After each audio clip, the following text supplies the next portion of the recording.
ರಾಜ್ಯದ ಪುಷ್ಣೀವಾಂ ಮಮ ಸದ್ಬುದ್ಧಿಂ ವಿಷ್ಣಿವಾಸಿಷ್ಠವಂಶಜ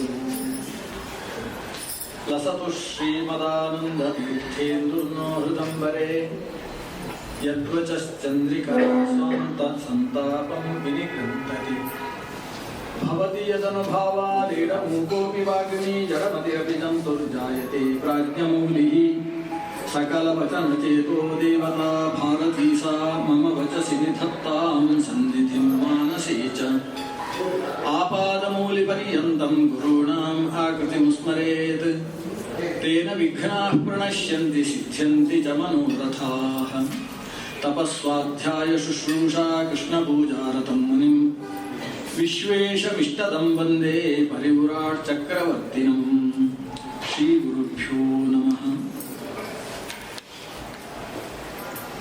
ಲೋಕದ ರಕ್ಷಣೆಗೋಸ್ಕರ ಭಗವಂತ ಇಳಿದು ಬಂದಾಗ ಅದಕ್ಕೆ ಅವತಾರ ಅಂತ ಹೆಸರು. ಭಗವಂತನ ಕಪಿಲಾವತಾರದ ಚಿಂತನೆಯನ್ನು ಕಿಂಚಿತ್ತು ನಿನ್ನೆ ನಡೆಸಿದ್ದೇವೆ. ದೇವಹೂತಿಯ ಮಗನಾಗಿ ದೇವರು ಆವಿರ್ಭವಿಸಿದ್ದ. ದೇವಹೂತಿಯ ತಂಗಿ ಪ್ರಸೂತಿಯನ್ನು ದಕ್ಷ ಪ್ರಜಾಪತಿಗೆ ಕೊಟ್ಟು ವಿವಾಹ ಮಾಡಿದ್ದಾರೆ. ದಕ್ಷ ಪ್ರಜಾಪತಿಗೆ ಪ್ರಸೂತಿಯಲ್ಲಿ 16 ಜನ ಹೆಣ್ಣು ಮಕ್ಕಳು. ದಕ್ಷನಿಗೆ 60 ಜನ ಹೆಣ್ಣು ಮಕ್ಕಳು ಮುಂದೆ ಚಾಕ್ಷುಷ ಮನ್ವಂತರದಲ್ಲಿ. ಇದು ಸ್ವಯಂಭವ ಮನ್ವಂತರದ ಕಥೆ. 16 ಜನರಲ್ಲಿ 13 ಜನ ಹೆಣ್ಣು ಮಕ್ಕಳನ್ನು ಧರ್ಮನಿಗೆ ಕೊಟ್ಟು ವಿವಾಹ ಮಾಡ್ತಾರೆ. ಧರ್ಮ ಅಂತ ಹೇಳಿದ್ರೆ ಯಮಧರ್ಮ. ಯಮಧರ್ಮನ ಪತ್ನಿಯರು 13 ಜನ. ಅವರಲ್ಲಿ ಪ್ರತ್ಯೇಕ ಸಂತಾನ ಇದೆ. ಮೊದಲನೆಯವಳು ಶ್ರದ್ಧಾದೇವಿ. ಶ್ರದ್ಧಾದೇವಿಯಲ್ಲಿ ಶುಭ ಅಂತ ಹೇಳುವ ಮಗ ಧರ್ಮನಿಗೆ ಹುಟ್ಟುವುದು. ಈ ಇತಿಹಾಸ ಇದೊಂದು ನಡೆದ ಇತಿಹಾಸ. ಆದರೆ ನಮ್ಮ ಜೀವನಕ್ಕೆ ಕೆಲವು ಮಾರ್ಗದರ್ಶನವನ್ನು ಮಾಡುವ ಕಥೆಗಳು. ಧರ್ಮ ಮತ್ತು ಶ್ರದ್ಧೆ ಈ ದಂಪತಿಗಳಲ್ಲಿ ಶುಭ ಹುಟ್ಟುತ್ತದೆ ಅಂತ ಹೇಳಿದ್ರೆ ನಮ್ಮ ಧರ್ಮದ ಜೊತೆಗೆ ಶ್ರದ್ಧೆ ಬೇಕು ಅಂತ ತೋರಿಸುವಂತಹದ್ದು. ನಿಮಗೆ ಶುಭ ಹುಟ್ಟಬೇಕು ಅಶುಭ ಹುಟ್ಟಬೇಕು ಅಂತ ತೀರ್ಮಾನ ನಾವು ಮಾಡಿಕೊಳ್ಬೇಕಲ್ವಾ. ನಾವು ಧರ್ಮಾಚರಣೆಯನ್ನು ಮಾಡಬೇಕು, ಜೊತೆಗೆ ಶ್ರದ್ಧೆ ಬೇಕು. ಧರ್ಮ ಮತ್ತು ಶ್ರದ್ಧಾ ಸೂತ ಶುಭಂ ಮೈತ್ರಿ ಒಂದೊಂದು ಜನನವನ್ನು ಹೇಳ್ತಾರೆ ಇಲ್ಲಿ. ಧರ್ಮನಿಗೆ ಶ್ರದ್ಧೆಯಲ್ಲಿ ಶುಭ ಹುಟ್ಟಿತು ಅಂದ್ರೆ ಧರ್ಮಾಚರಣೆಯ ಜೊತೆಗೆ ಶ್ರದ್ಧೆ ಸೇರದೆ ಹೋದರೆ ಶುಭ ಸಿಗುವುದಿಲ್ಲ ಅಂತ ಅರ್ಥ. ಶ್ರದ್ಧೆ ಅಂದ್ರೆ ಏನು? ನಂಬಿಕೆಯನ್ನು ಶ್ರದ್ಧೆ ಅಂತ ಹೇಳುವುದಲ್ಲ. ಬರಿಯ ನಂಬಿಕೆ, ಅರಿವಿಲ್ಲದ ನಂಬಿಕೆಗೆ ಅಂಧಶ್ರದ್ಧೆ ಅಂತ ಹೆಸರು, ಅಥವಾ ಮೂಢನಂಬಿಕೆ ಅಂತ ಹೆಸರು. ಅದರ ಹಿನ್ನೆಲೆಯಲ್ಲಿ ಜ್ಞಾನ ಸೇರಿಕೊಂಡ ನಂಬಿಕೆ ಇದ್ರೆ ಅದನ್ನು ನಾವು ಶ್ರದ್ಧೆ ಅನ್ನುವ ಒಳ್ಳೆಯ ಶಬ್ದದಿಂದ ಕರೆಯುವುದು. ತಿಳುವಳಿಕೆ ಇದ್ದು ನಂಬಿಕೆ. ಕೆಲವು ಸಲ ಸಿಕ್ಕಾಪಟ್ಟೆ ತಿಳುವಳಿಕೆ ಇರ್ತದೆ, ತುಂಬಾ ಜ್ಞಾನ.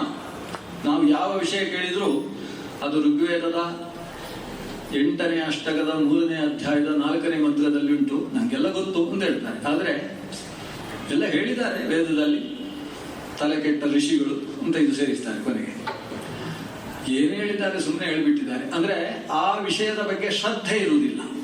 ವಿಷಯ ಯಾವುದು ಕೇಳಿದ್ರು ಯಾವುದು ಎಲ್ಲಿ ಉಂಟು ಅಂತ ಹೇಳುವಂತಹ ಮಾಹಿತಿಯ ಸಂಗ್ರಹ ಇರ್ತದೆ. ಆದರೆ ಆ ವಿಷಯವನ್ನು ನಂಬದೇ ಇದ್ದಂತಹ ಬರಿಯ ಜ್ಞಾನ ಉಂಟಲ್ಲ, ಆ ಜ್ಞಾನಕ್ಕೂ ಕೂಡ ಋಷಿಗಳು ಬೆಲೆ ಕೊಡುವುದಿಲ್ಲ. ಅಂತಹ ಜ್ಞಾನವನ್ನು ಪಂಡಿತ ಅಂತ ಕರೆಯುವುದಿಲ್ಲ, ಅಥವಾ ಆ ಜ್ಞಾನವನ್ನು ಪಾಂಡಿತ್ಯ ಅಂತ ಕರೆಯುವುದಿಲ್ಲ. ಅದು ಒಂದು ರೀತಿಯಲ್ಲಿ ಕೆಟ್ಟ ಪಾಂಡಿತ್ಯ. ಶ್ರದ್ಧೆ ಇಲ್ಲದ ಕೇವಲ ಜ್ಞಾನವನ್ನು ಪಂಡಿತರು ಅಂತ ಕರೆಯುವುದಿಲ್ಲ. ಹಾಗೆ ಜ್ಞಾನವಿಲ್ಲದ ಕೇವಲ ಶ್ರದ್ಧೆಯನ್ನು ಕೂಡ ಶ್ರದ್ಧೆ ಅಂತ ಕರೆಯುವುದಿಲ್ಲ. ಇದು ಅಂಧಶ್ರದ್ಧೆ ಆಗ್ತದೆ, ಅದು ವ್ಯರ್ಥ ಪಾಂಡಿತ್ಯ ಆಗ್ತದೆ. ಆದ್ರಿಂದ ತಿಳಿವು ಮತ್ತು ನಂಬಿಕೆ ಎರಡು ಜೊತೆಗೆ ಇರಬೇಕು. ಶ್ರದ್ಧೆ ಜ್ಞಾನ ಹುಟ್ಟಬೇಕಾದ್ರೆ ಮೊದಲು ಶ್ರದ್ಧೆ ಬೇಕು. ಅಂದ್ರೆ ನಂಬಿ ತಿಳಿಬೇಕು, ತಿಳಿದು ನಂಬಬೇಕು ಅಂತ. ಶ್ರದ್ಧೆ ಇಲ್ಲದೆ ಹೋದರೆ ಜ್ಞಾನವೂ ಬರುವುದಿಲ್ಲ.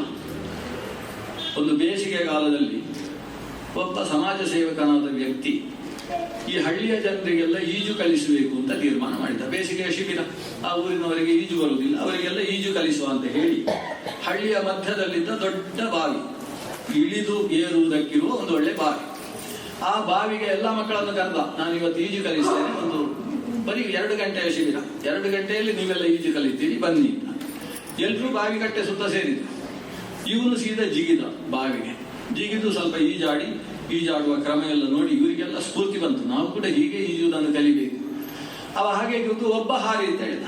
ಎಲ್ಲರೂ ಒಟ್ಟಿಗೆ ಹಾರಿದ್ರೆ ಮುಳುಗಿಸದೇ ಇದ್ದ ಹಾಗೆ ನೋಡಿಕೊಳ್ಳುವುದು ಕಷ್ಟ. ಒಬ್ಬ ಹಾರಿ, ಆದ್ರೆ ಒಬ್ಬರು ಹಾರಲಿಲ್ಲ.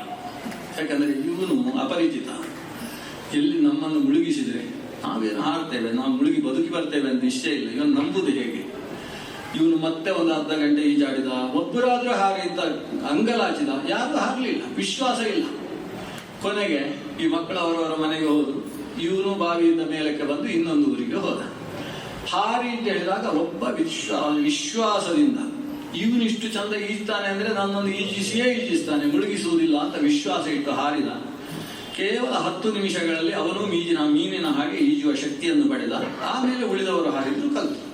ಅಂದ್ರೆ ಕಲಿಕೆಯ ಹಿನ್ನೆಲೆಯಲ್ಲಿ ಏನು ಬೇಕು ಅಂದ್ರೆ ಒಂದು ನಂಬಿಕೆ ಬೇಕು.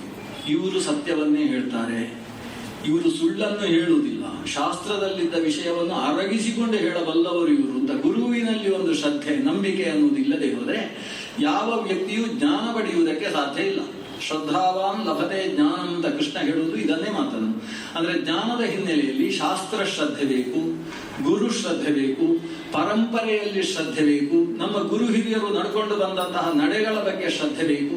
ಈ ಶ್ರದ್ಧೆ ಅನ್ನುವುದೇ ಈ ಭಾರತದ ಮೂಲಭೂತವಾದಂತಹ ಸ್ರೋತಸ್ಸು. ನಮ್ಮ ಸನಾತನ ಧರ್ಮ, ಇವತ್ತು ಹಿಂದೂ ಧರ್ಮ ಅಂತ ನಾವು ಕರೀತೇವೆ, ಅದರ ಮೂಲವೇ ಶ್ರದ್ಧೆ.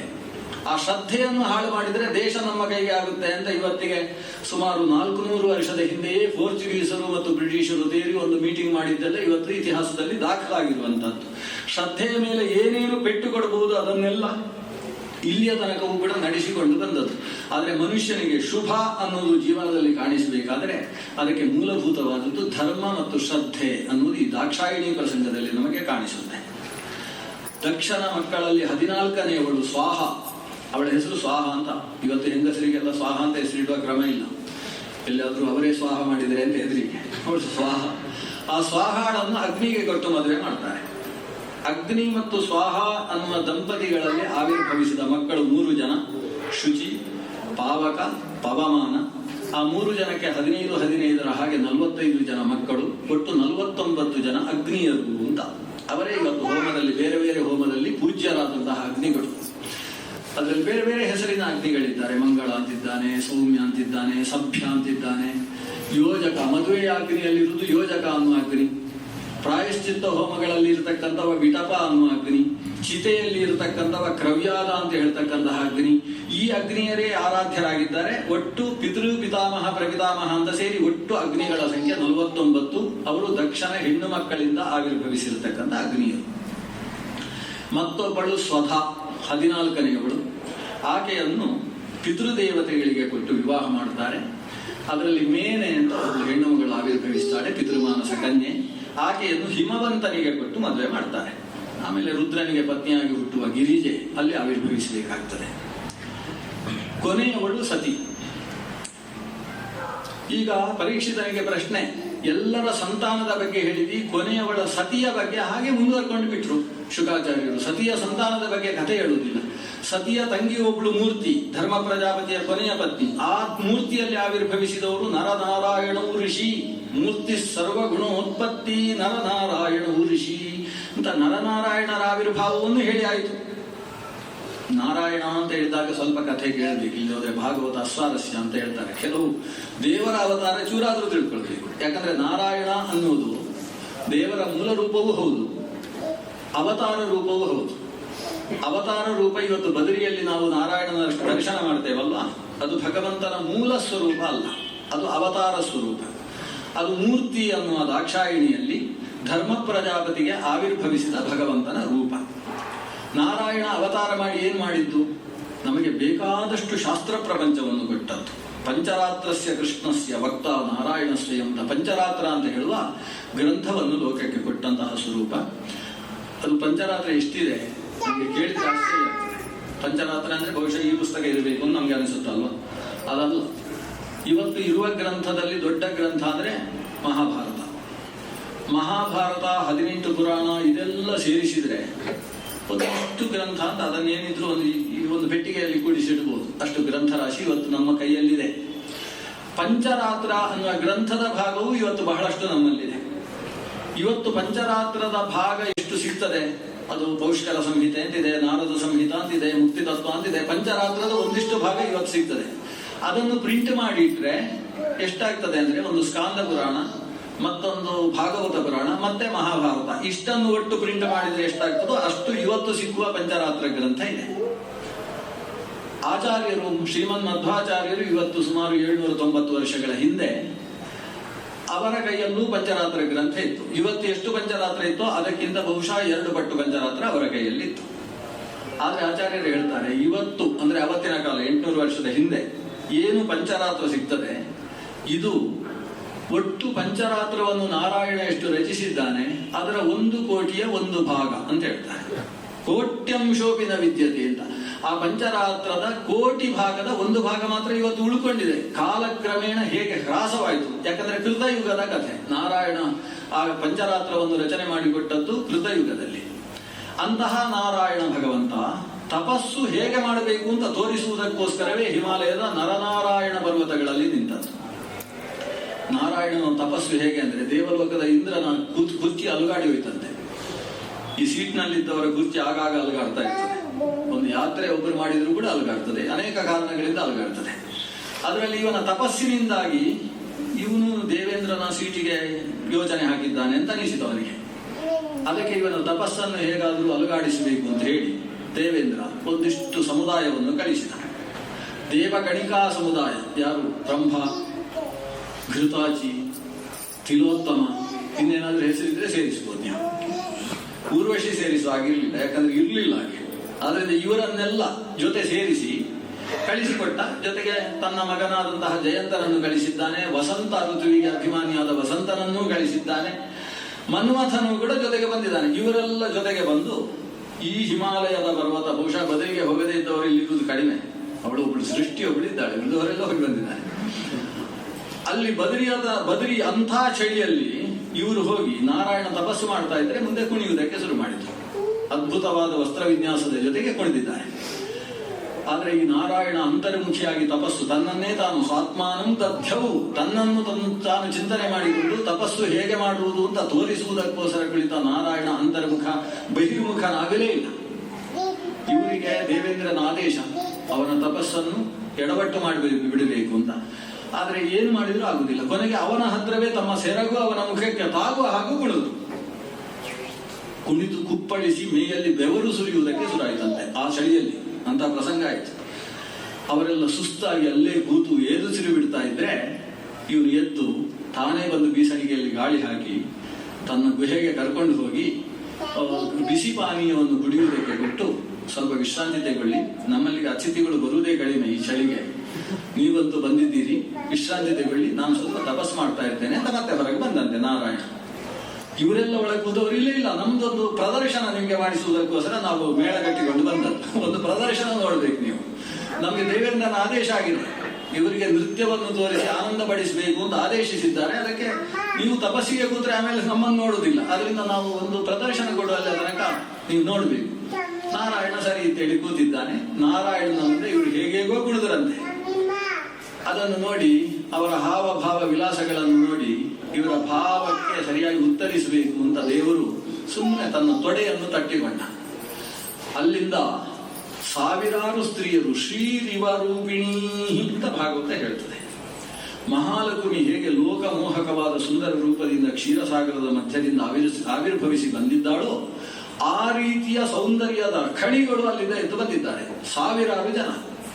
ಅವರ ರೂಪ ಲಾವಣ್ಯವನ್ನು ನೋಡಿದಂತಹ ಘೃತಾಚಿ ಪ್ರಭೃತಿ ಅಪ್ಸರ ಸ್ತ್ರೀಯರೆಲ್ಲ ತಾವು ನಾಚಿಕೊಂಡಂತೆ. ಇಂಥ ಹೆಣ್ಣು ಮಕ್ಕಳನ್ನು ತನ್ನ ತಪಸ್ಸಿನ ಅನುಭವ ಮಾತ್ರದಿಂದ ಸೃಷ್ಟಿಸಬಲ್ಲಂತಹ ಈ ಮಹಾಶಕ್ತಿಗೆ ನಾವು ಹೇಗೆ ಗಾಳ ಹಾಕುವುದು, ನಮ್ಮ ಕಡೆಗೆ ಸೆಳೆದುಕೊಳ್ಳುವುದು ಅನ್ನೋದು ಹೇಗೆ ಸಾಧ್ಯ ಅಂತ ನಾಚಿಕೆ ಆಗಿ ಹೋಯಿತು.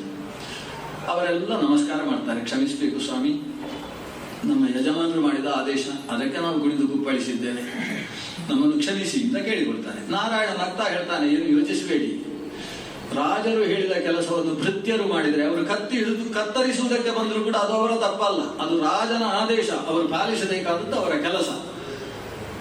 ಅವನು ಕೂಡ ನಮಗೆ ಬೇಡಾದವಲ್ಲ, ಇಂದ್ರ ನಮ್ಮ ಹತ್ತಿರದ ಸಂಬಂಧಿ, ಅವನಿಗೆ ನಾನು ನೀವೆಲ್ಲ ಬಂದದ್ದಕ್ಕೆ ಒಂದು ಉಡುಗೊರೆಯಾಗಿ ಕೊಟ್ಟು ಕಳಿಸಬೇಕು. ಈ ಇಷ್ಟು ಹೆಣ್ಣು ಮಕ್ಕಳಲ್ಲಿ ಯಾವುದಾದ್ರೂ ಒಬ್ಬಳನ್ನು ಕರ್ಕೊಂಡು ಹೋಗಿ ದೇವಲೋಕದ ಚೂಡಾಮಣಿಯ ಹಾಗೆ ಅವರು ಶೋಭಿಸ್ತಾರೆ ಅಂತ ನಾರಾಯಣ ಹೇಳ್ತಾನೆ. ಆದರೆ ಈ ಹೆಣ್ಣು ಮಕ್ಕಳಿಗೆ ಯಾರನ್ನು ಕರ್ಕೊಂಡು ಹೋಗಬೇಕು ಅಂತ ಸಮಸ್ಯೆ ಆಯ್ತಂತೆ.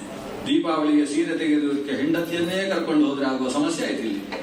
ಇದರಲ್ಲಿ ಯಾವ ಹೆಣ್ಣನ್ನು ಒಂದನ್ನು ನೋಡಿದ್ರೆ ಇದಲ್ಲ ಅದಾಗಬಹುದು ಅಂತ ಅನಿಸ್ತದೆ ಅಂತೆ. ಕೊನೆಗೆ ನಾರಾಯಣನೇ ಒಬ್ಬ ಆಕೆಯನ್ನು ವ್ಯವಸ್ಥೆ ಮಾಡಿಕೊಟ್ಟ. ಭಗವಂತನ ಊರುವಿನಿಂದ ಆವಿರ್ಭವಿಸಿದ ಲೋಕವಶೀಕಾರಕವಾದ ಶಕ್ತಿ.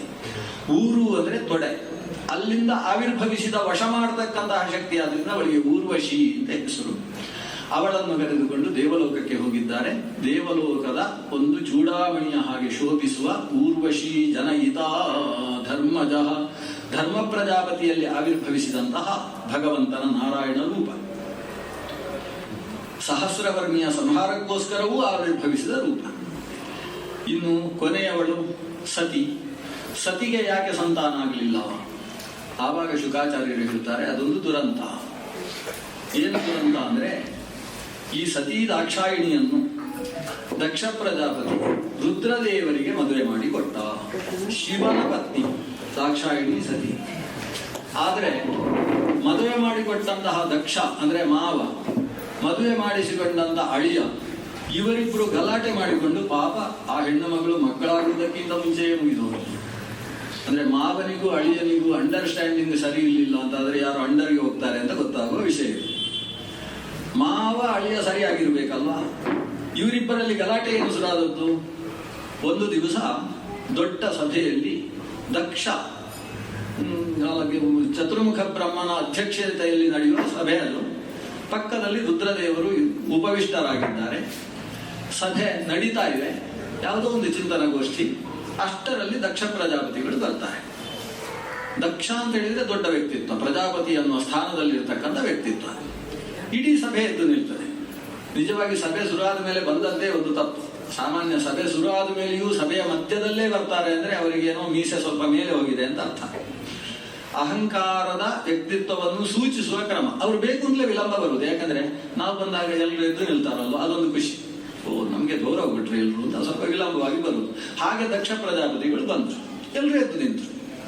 ಪ್ರಾಂಗ್ನಿಷಣ್ಣಂ ಮೃಡಂ ದೃಷ್ಟ್ವಾ ನ ಅಮೃಷ್ಯತ ಪ್ರಜಾಪತಿ. ಆದ್ರೆ ಈ ದಕ್ಷ ಒಳಗೆ ಬಂದವ ತನ್ನ ಆಸನದಲ್ಲಿ ಕೂತುಕೊಳ್ಳುವಾಗ ಹೀಗೆ ಎರಡು ಆಸನದ ಕೈ ಹಿಡ್ಕೊಂಡು ಹೀಗೆ ಕೂತುಕೊಳ್ಳುವಾಗ ಒಂದ್ಸಲ ಸಭೆ ನೋಡುದು. ನಾನು ಕೂತ್ಕೊಳ್ಳುವುದಕ್ಕಿಂತ ಮುಂಚೆ ಯಾರಾದ್ರೂ ಕೂತಿದ್ದಾರೋ ಅಂತ ನೋಡುದು. ಎಲ್ಲರೂ ನಿಂತಿದ್ದಾರೆ ಅಂತಾದ್ರೆ ಕೂತು ಆಮೇಲೆ ಕೂಡಿ ಅಂತ ಹೇಳುದು. ಇದು ಅವನ ಕ್ರಮ. ಆದ್ರೆ ಏನಾಗಿದೆ, ಹೀಗೆ ಕೂಡ್ತಾ ಇರಬೇಕಾದ್ರೆ ಪ್ರಾಕ್ ನಿಷಣ್ಣಂ ಮೃಡಂ ದೃಷ್ಟ, ತಾನು ಕೂಡುವುದಕ್ಕಿಂತ ಮುಂಚೆಯೇ ಕುಳಿತಿರುವಂತಹ ತನ್ನ ಅಳಿಯ ರುದ್ರನನ್ನು ನೋಡಿ ಸಹಿಸುವುದಕ್ಕಾಗಲಿಲ್ಲ ಈ ಮಾವನಿಗೆ. ಇಷ್ಟೇ ಗಲಾಟೆ ಇರುತ್ತಿತ್ತು. ಇನ್ನು ಜೀವನದ ಏನೇನು ಘಟನೆಗಳುಂಟು ಅದಕ್ಕೆಲ್ಲ ಇದು ಕಾರಣ. ಮಾವ ಬಂದಾಗ ಎದ್ದು ನಿಲ್ಲಿಲ್ಲ ಅಂತ ಗೊತ್ತಾಗಿದ್ರೆ ಇನ್ನೆಷ್ಟು ಸಿಟ್ಟು ಬರ್ತಿತ್ತು ಏನು. ಅವನಿಗೆ ಗೊತ್ತಾದದ್ದೇನಂದ್ರೆ ನಾನು ಕೂಡುವುದಕ್ಕಿಂತ ಮುಂಚೆ ಕೂತು ಬಿಟ್ಟಿದ್ದಾನೆ ಅಂತ. ಇವಾಗ ಎದ್ದೇ ಇಲ್ಲ ಅನ್ನೋದು ಗೊತ್ತಾಗಲಿಲ್ಲ ಮಾವನಿಗೆ. ಆದ್ರೆ ಇಷ್ಟರಲ್ಲೇ ಸಿಟ್ಟು ಬಂದವ ಕೂತುಕೊಳ್ಳಿಲ್ಲ ಅಂತ ಹಾಗೆ ಎದ್ದು ನಿಂತು ಒಂದು ಉಪನ್ಯಾಸ ಶುರು ಮಾಡಿದ. ಇವನಿದ್ದಾನಲ್ವಾ ಅಂತ ಅಳಿಯನ ಬಗ್ಗೆ ಒಂದು ಅಭಿನಂದನ ಭಾಷಣ ಇದ್ದ ಹಾಗೆ ಅಳಿಯನ ಬಗ್ಗೆ. ಇವನಿಗೆ ಹೋಗಿ ನನ್ನ ಮಗಳನ್ನು ಕೊಟ್ಟಿದ್ದೇನೆ. ವೇದ ಉಚ್ಚರಿಸಲಿಕ್ಕೆ ಬರದೇ ಇರುವ ವ್ಯಕ್ತಿಗೆ ವೇದ ಉಪದೇಶಿಸಿದ ಹಾಗೆ ಆಗೋಯಿತು ನನ್ನ ಘಟನೆ. ಯಾಕಾದ್ರೂ ಮದುವೆ ಮಾಡಿಕೊಟ್ನು. ಆದ್ರೆ ಇವನು ಹೇಳಿದ್ದ ಕೊಟ್ಟದ್ದು ಅಂತ. ಅಲ್ಲಿ ಬ್ರಹ್ಮದೇವರಿದ್ದಾರೆ, ಹಣೆ ಬರಹವನ್ನೆಲ್ಲ ನೋಡುವವರು. ಅವರು ಹೇಳಿದ್ದಕ್ಕೆ ಕೊಟ್ಟೆ, ಇಲ್ಲದೆ ಹೋದ್ರೆ ಕೊಡ್ತಿರ್ಲಿಲ್ಲ. ಯಾಕಂದ್ರೆ ನನ್ನ ಮಗಳು ಎಂತವಳು ಅಂತ ಹೇಳಿದ್ರೆ ಅವಳು ವಿಶಾಲ ಕಣ್ಣಿನ ಹುಡುಗಿ, ಅವಳು ಹರಿಣಾಕ್ಷಿ.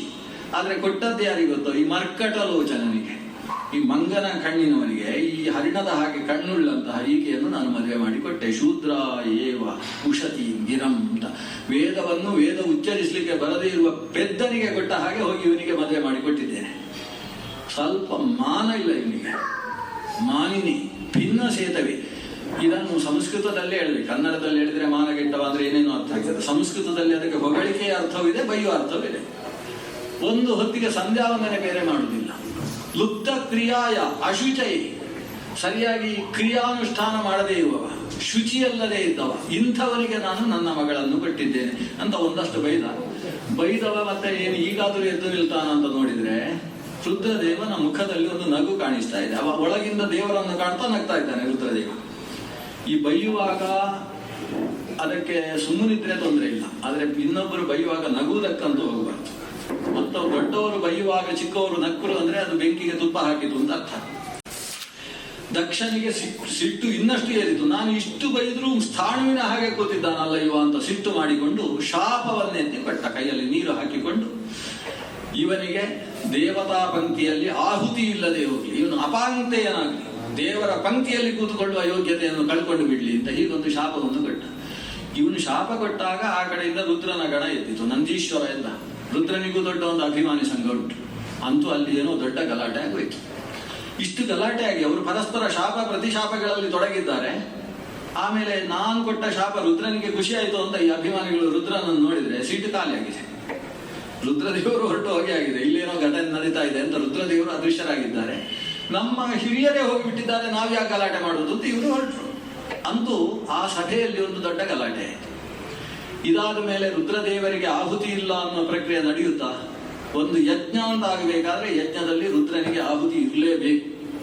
ರುದ್ರಾಯ ಪಶುಪತಯೇ ಅಂತೇಳಿ ಪಶುಪತಿಯಾದ ರುದ್ರನಿಗೆ ಆಹುತಿ ಇಲ್ಲದೆ ಹೋದ್ರೆ ಆ ಯಜ್ಞ ಪೂರ್ತಿ ಆಗುವುದಿಲ್ಲ. ಯಜ್ಞದ ಕೊನೆಗೆ ಒಂದು ಶಿಷ್ಟಕೃತ ಅಂತ ಒಂದು ಆಹುತಿ ಇರ್ತದೆ. ಕೊಟ್ಟ ಆಹುತಿ ಎಲ್ಲ ಸರಿಯಾಗಿ ಮಾಡುವವ ಅಂತ. ಸರಿಯಾಗಿ ಮಾಡುವ ಶಿಷ್ಟಕೃತಜ್ಞ ಯಾರು? ಅದು ರುದ್ರನಿ. ಶಿಷ್ಟಕೃತ್ ಅಂತ ರುದ್ರನ ಒಂದು ರೂಪಕ್ಕೆ ಹೆಸರು, ಶಿಷ್ಟಕೃತಗ್ನಿ ಅಂತ ಅವನಿಗೆ ಹೆಸರು ಅಂತ ವಿಜಯಧ್ವಜ ತೀರ್ಥರು ವ್ಯಾಖ್ಯಾನ ಮಾಡ್ತಾರೆ. ಅಂತಹ ರುದ್ರನಿಗೆ ಆಹುತಿ ಕೊಡದೆ ಹೋದ್ರೆ ಆ ಯಾಗ ಶಾಸ್ತ್ರ ಹೇಳಿದ ಹಾಗೆ ನಡೀಲಿಲ್ಲ ಅಂತ ಅರ್ಥ. ಆದ್ರೆ ದಕ್ಷ ಪ್ರಜಾಪತಿ ಶಾಪ ಕೊಟ್ಟಿದ್ದಾನೆ, ರುದ್ರನಿಗೆ ದೇವತೆಗಳ ಜೊತೆಗೆ ಪಂಕ್ತಿ ಇಲ್ಲ, ಆಹುತಿ ಸಿಗಬಾರದು ಅಂತ ಒಂದು ಶಾಪ ಇದೆ. ಆದ್ರೆ ಯಾರು ಕೂಡ ಆಹುತಿ ಕೊಡದೆ ಯಾಗ ಮಾಡ್ತಾ ಇಲ್ಲ. ದಕ್ಷನಿಗೆ ಸ್ವಲ್ಪ ಕಿರಿಕಿರಿ ಆಯಿತು. ಒಂದು ಸಂದರ್ಭದಲ್ಲಿ ದಕ್ಷ ತಾನೇ ದೊಡ್ಡ ಯಾಗವನ್ನು ಹಮ್ಮಿಕೊಂಡ.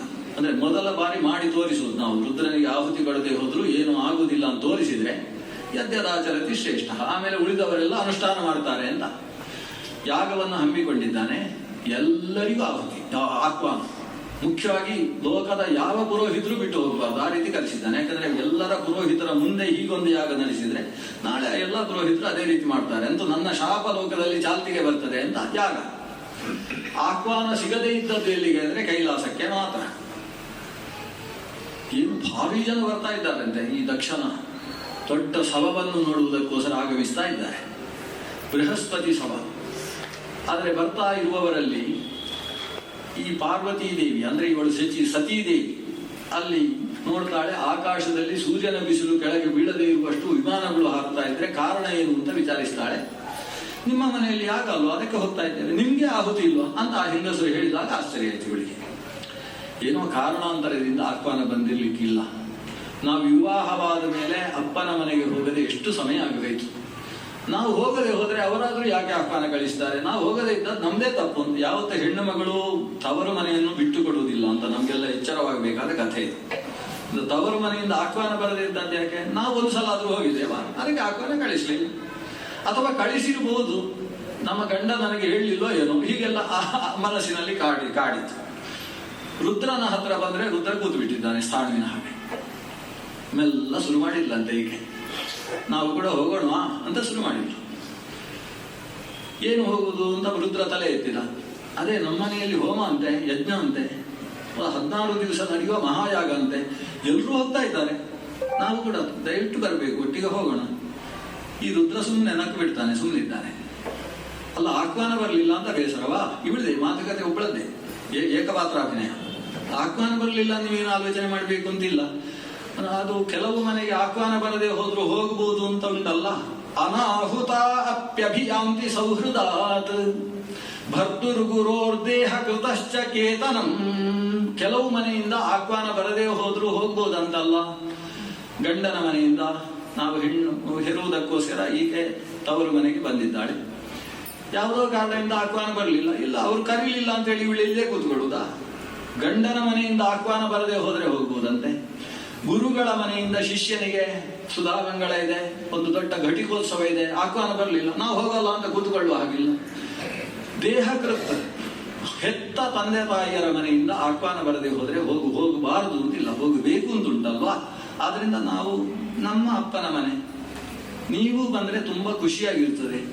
ನನ್ನ ಅಕ್ಕಂದಿರು 15 ಜನ, ಅವರು ಮದುವೆ ಆದ್ಮೇಲೆ ನಾನು ನೋಡ್ಲೇ ಇಲ್ಲ.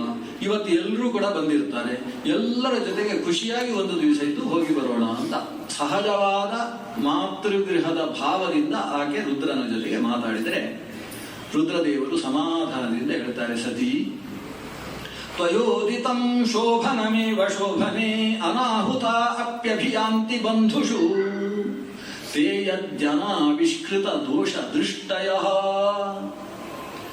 ನೀನು ಬಹಳ ಸುಂದರವಾಗಿ ಹೇಳಿದಿ, ಆಹ್ವಾನ ಇಲ್ಲದೆ ಇದ್ದ ಮನೆ ಇಂಥದ್ದಾದರೆ ಹೋಗಬೇಕು. ಹೌದು, ಅದು ಸತ್ಯ. ಆದರೆ ಕೆಲವೊಂದು ಸಲ ಅಂಥವರಿಂದಲೇ ಆಹ್ವಾನ ಬರುವುದಿಲ್ಲ. ಯಾಕಂದ್ರೆ ಇವರಿಲ್ಲಿ ಬರಲೇಬಾರದು ಅಂತ ಅವರಿಗೆ ಉದ್ದೇಶ ಇರ್ತದೆ. ಇವರು ಇಲ್ಲಿ ಬಂದ್ರು ಅಂತಾದ್ರೆ ನಮ್ಮ ಕಾರ್ಯಕ್ರಮ ಕೆಡ್ತದೆ ಅಂತ ಅವರಿಗೆ ಉದ್ದೇಶ ಇರ್ತದೆ.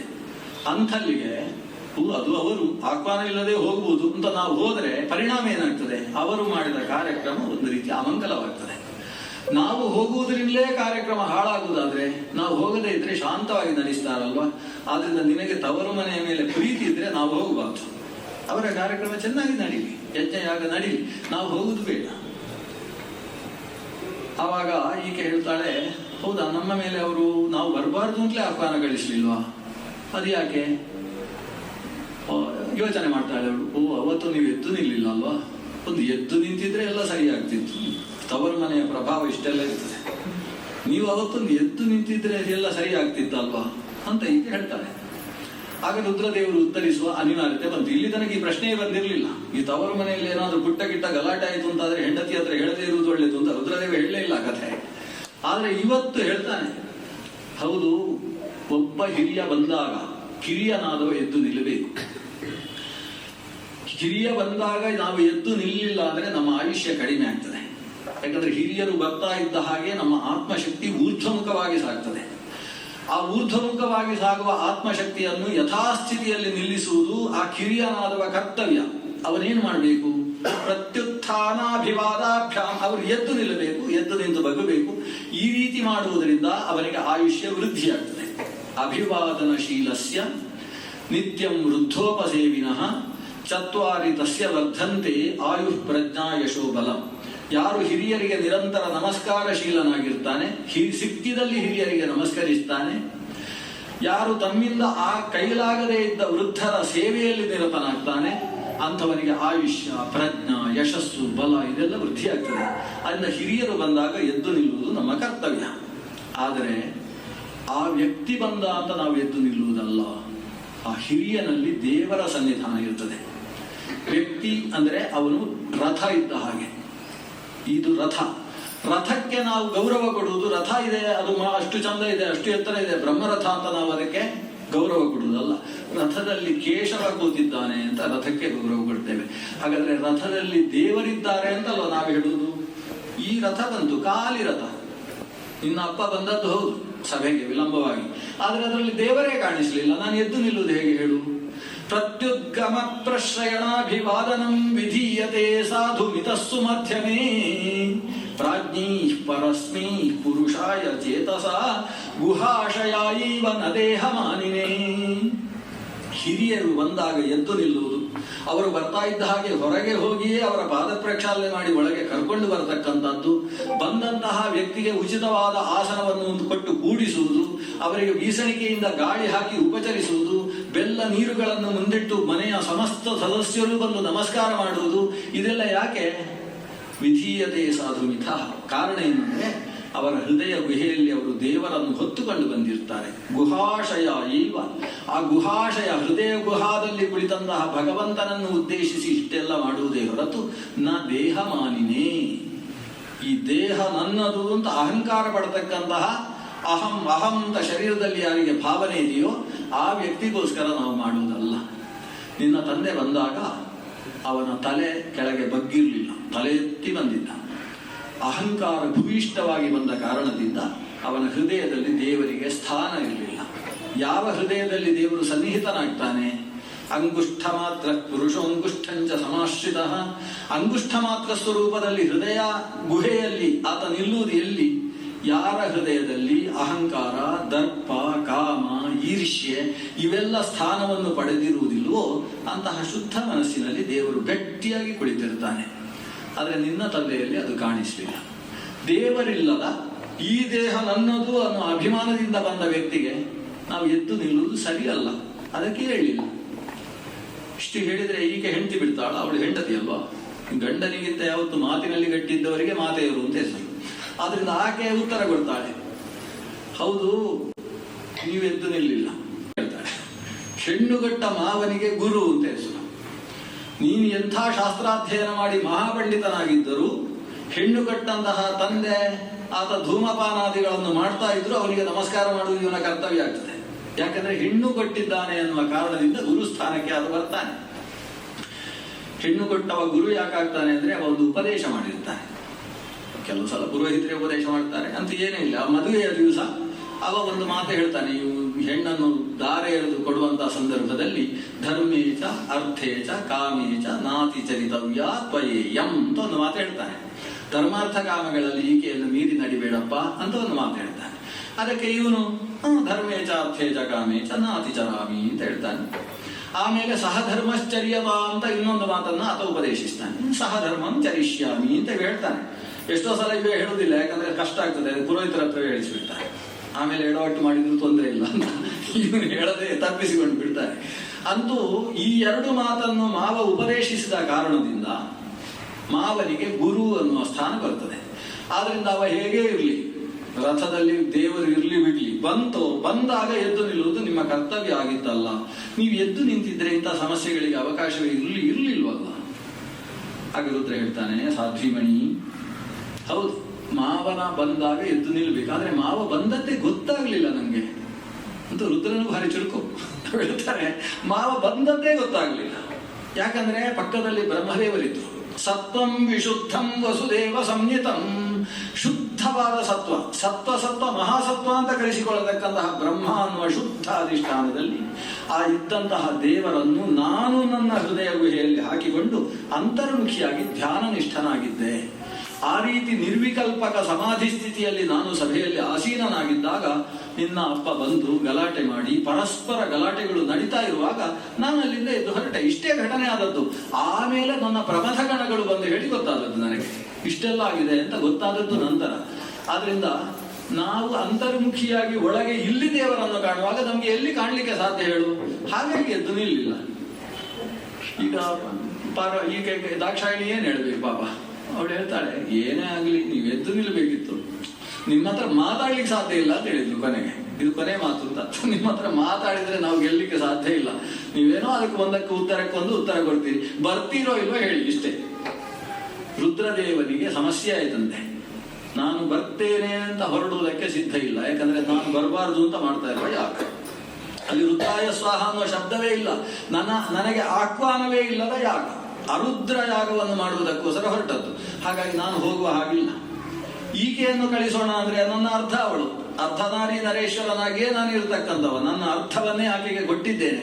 ಅವಳನ್ನು ನಾನು ಕಳಿಸುವುದಕ್ಕೆ ಸಾಧ್ಯ ಇಲ್ಲ. ಕಳಿಸ್ಲಿಲ್ಲ ಅಂತ ಹೇಳಿದ್ರೆ ಅವಳು ಇಲ್ಲಿ ಶರೀರ ಕಳ್ಕೊಳ್ತಾಳೆ. ಕಳಿಸಿತು ಅಂತಾದ್ರೆ ಅಲ್ಲಿ ಶರೀರ ಹೋಗ್ತದೆ. ಇದು ನನ್ನ ಹಣೆ ಬರಹ. ಆದ್ರಿಂದ ನಾನು ಮೌನ ವಹಿಸ್ತೇನೆ ಅಂತ ರುದ್ರ ಸ್ಥಾಣುವಾದ. ಸ್ಥಾಣು ಅಂದ್ರೆ ಹೊರಗೆ ಏನು ಗೊತ್ತಾಗದೇ ಇರುವ ಹಾಗೆ. ಸ್ಥಾಣು ಅಂದ್ರೆ ಸ್ಟಂಪ್ ಅಂತ ಅರ್ಥ. ಕಡಿದ ಮರ ಇರ್ತದಲ್ಲ ಅರ್ಧದಷ್ಟು, ಅದಕ್ಕೆ ಸ್ಥಾಣು ಅಂತ ಹೆಸರು. ಸ್ಥಾಣುವಾಗಿ ನಿಂತು ಕೂತು ಬಿಟ್ಟ.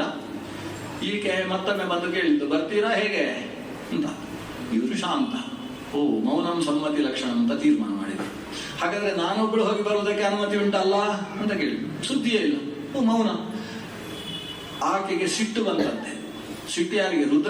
ರುದ್ರನ ಮೇಲಿನ ಸಿಟ್ಟಲ್ಲ, ತನ್ನ ಹಣೆಬರಹದ ಮೇಲೆ ಸಿಟ್ಟು. ಯಾಕೆ ಹೀಗೆ? ಯಾಕೆ ಅಪ್ಪನ ಮನೆಗೆ ಹೋಗ್ಲಿಕ್ಕೆ ಇಲ್ಲ ಅಂತ ಹೇಳಿದ್ರೆ ಈ ಮಗಳಿಗೆ ಯಾವ ಸ್ಥಿತಿ ಇದು ಅಂತ ಸಿಟ್ಟು ಬಂದು ಚಂಡಿಯಾಗಿ ನೆಲಕ್ಕೆ ಹೆಜ್ಜೆ ಇಟ್ರೆ ಇಡೀ ಕೈಲಾಸ ಪರ್ವತ ಅಲುಗಾಡಿ ಹೋಯ್ತಂತೆ. ಸಿಟ್ಟಿನಿಂದ ಹೊರಡ್ತೇನೆ ಅಂತ ಹೊರಟವಳು ಅವಳು ಹೋಗ್ತಾ ಇದ್ರೆ ಪ್ರಮಥಗಣಗಳು ಅನುಸರಿಸಿಕೊಂಡು ಬಂದಿದ್ದಾವೆ. ದಕ್ಷಿಣಕ್ಕೆ ಕೆಳಗಿಳಿದುಕೊಂಡು ಬಂದವಳು ಇವತ್ತು ಹರಿದ್ವಾರ ಅಂತ ಕರೆಸುವ ಪ್ರದೇಶ, ಅಲ್ಲಿ ದಕ್ಷ ಯಾಗ ನಡೆಸಿದ ಪ್ರದೇಶ ಇವತ್ತು ಕೂಡ ಲಭ್ಯ ಇದೆ. ಅಲ್ಲಿ ದಕ್ಷ ಯಾಗ ಮಾಡ್ತಾ ಇರುವ ಪ್ರಸಂಗ. ಅಲ್ಲಿಗೆ ಯಜ್ಞವಾಟಕ್ಕೆ ಪ್ರವೇಶ ಮಾಡಿದ್ದಾಳೆ. ಯಜ್ಞವಾಟಕ್ಕೆ ಪ್ರವೇಶಿಸಿದರೆ ಸ್ವಾಗತ ಮಾಡುವವರು ಯಾರು? ದಕ್ಷ ಹೇಳಿಬಿಟ್ಟಿದ್ದಾನೆ, ಆ ಕಡೆಯಿಂದ ಒಂದು ನರಬಿಳ್ಳೆ ಬಂದ್ರು ಯಾರು ಎದ್ದು ನಿಲ್ಲಬಾರದು ಅಂತ. ಕೈಲಾಸದ ನಾವು ಅದನ್ನು ನಿಷೇಧ ಮಾಡಿದ್ದೇವೆ, ಉಚ್ಚಾಟನೆ ಮಾಡಿದ್ದೇವೆ. ಅದು ಬರುವ ಹಾಗಿಲ್ಲ. ಬಂದ್ರೆ ಯಾರು ಕೂಡ ಅದಕ್ಕೆ ಸರಿಯಾಗಿ ಸ್ಪಂದಿಸಬಾರದು. ಆದರೆ ಈ ತಾಯಿಯ ಮನಸ್ಸು ಕೇಳಲಿಲ್ಲ. ಯಜಮಾಂತಿಯಾಗಿ ಕೂತ ತಾಯಿ ಎದ್ದು ಬಂದು ಸ್ವಾಗತ ಮಾಡ್ತಾಳೆ. ತಾಯಿ ಎದ್ದದ್ದು ನೋಡಿ 14-15 ಜನ ಹೆಣ್ಣು ಮಕ್ಕಳಿಗೂ ಧೈರ್ಯ ಬಂತು. ಅವರು ಓಡಿ ಬಂದು ಸ್ವಾಗತ ಮಾಡ್ತಾರೆ. ದಕ್ಷ ಕಣ್ಣು ಕೆಂಪು ಮಾಡಿಕೊಂಡು ಹೋದವರನ್ನು ನೋಡಿಕೊಂಡು ನಿಂತ. ಬಂದ ಮಗಳ ಕಡೆಗೆ ಕಣ್ಣೇ ಹಾಕಲಿಲ್ಲ. ಪುರೋಹಿತರಿಗೆಲ್ಲ ಹೇಳಿದ್ದಾಳೆ ಯಾರು ಅವರನ್ನು ಗೌರವಿಸಬಾರದು ಅಂತ. ಪುರೋಹಿತರು ಕೂಡ ಅದಕ್ಕೆ ಸರಿಯಾಗಿ ಕೆಲಸ ಮಾಡ್ತಾ ಇದ್ದಾರೆ. ಯಾರೂ ಸತೀದೇವಿಯ ಕಡೆಗೆ ಗಮನ ಕೊಡುವುದಿಲ್ಲ. ಸತೀದೇವಿಗೆ ತನ್ನ ತಂದೆಯೇ ಸ್ವಾಗತಿಸ್ತಾ ಇಲ್ಲ ಅಂತ ಹೇಳಿದಾಗ ತನ್ನ ಪತಿ ಹೇಳಿದಂತಹ ಮಾತು ನೆನಪಾಯಿತು. ತಂದೆ ನನ್ನ ಗಂಡ ಹೇಳಿದ್ದು ಸತ್ಯವೋ ಏನೋ, ನನ್ನ ತಂದೆಗೆ ನಾನು ಬರಬಾರ್ದು ಅನ್ನೋದೇ ಮನಸ್ಸಿತ್ತೋ ಏನೋ ಅಂತ ಅನಿಸಿ ಯಾಗದ ಸುತ್ತ ಒಂದು ಪ್ರದಕ್ಷಿಣೆ ಹಾಕ್ತಾಳೆ. ಸುತ್ತು ಬಂದಾಗ ಇವಳು ಸುತ್ತು ಬಂದ ಹಾಗೆ ಅವನ ಮುಖ ಗಡಿಯಾರ ತಿರುಗಿದ ಹಾಗೆ ತಿರುಗ್ತಾ ಉಂಟು. ಇವಳನ್ನು ಮುಖ ನೋಡುವುದಿಲ್ಲ ಅವಳು. ಒಂದು ಸುತ್ತು ಬರ್ತಾಳೆ, ಬಂದು ಈಶಾನ್ಯ ದಿಕ್ಕಿನಲ್ಲಿ ನೋಡ್ತಾಳೆ. ಪ್ರತಿಯೊಂದು ದಿಕ್ಕಿನಲ್ಲೂ ಆಯಾ ದಿಗಧಿಪತಿಗಳಿಗೆ ಸಂಬಂಧಪಟ್ಟಂತಹ ಬಲಿ ಸಂದಿದೆ. ಇಂದ್ರನಿಗೆ ಬಂದಿದೆ ಅಗ್ನಿ, ಯಮ, ನಿರುತಿ, ವರುಣ, ವಾಯು, ಸೋಮ. ಆದರೆ ಈಶಾನ ದಿಕ್ಕು ನೋಡಿದರೆ, ರುದ್ರನ ದಿಕ್ಕನ್ನು, ದೇವಮೂಲೆಯನ್ನು ಗಮನಿಸಿದರೆ ಖಾಲಿ ಇದೆ.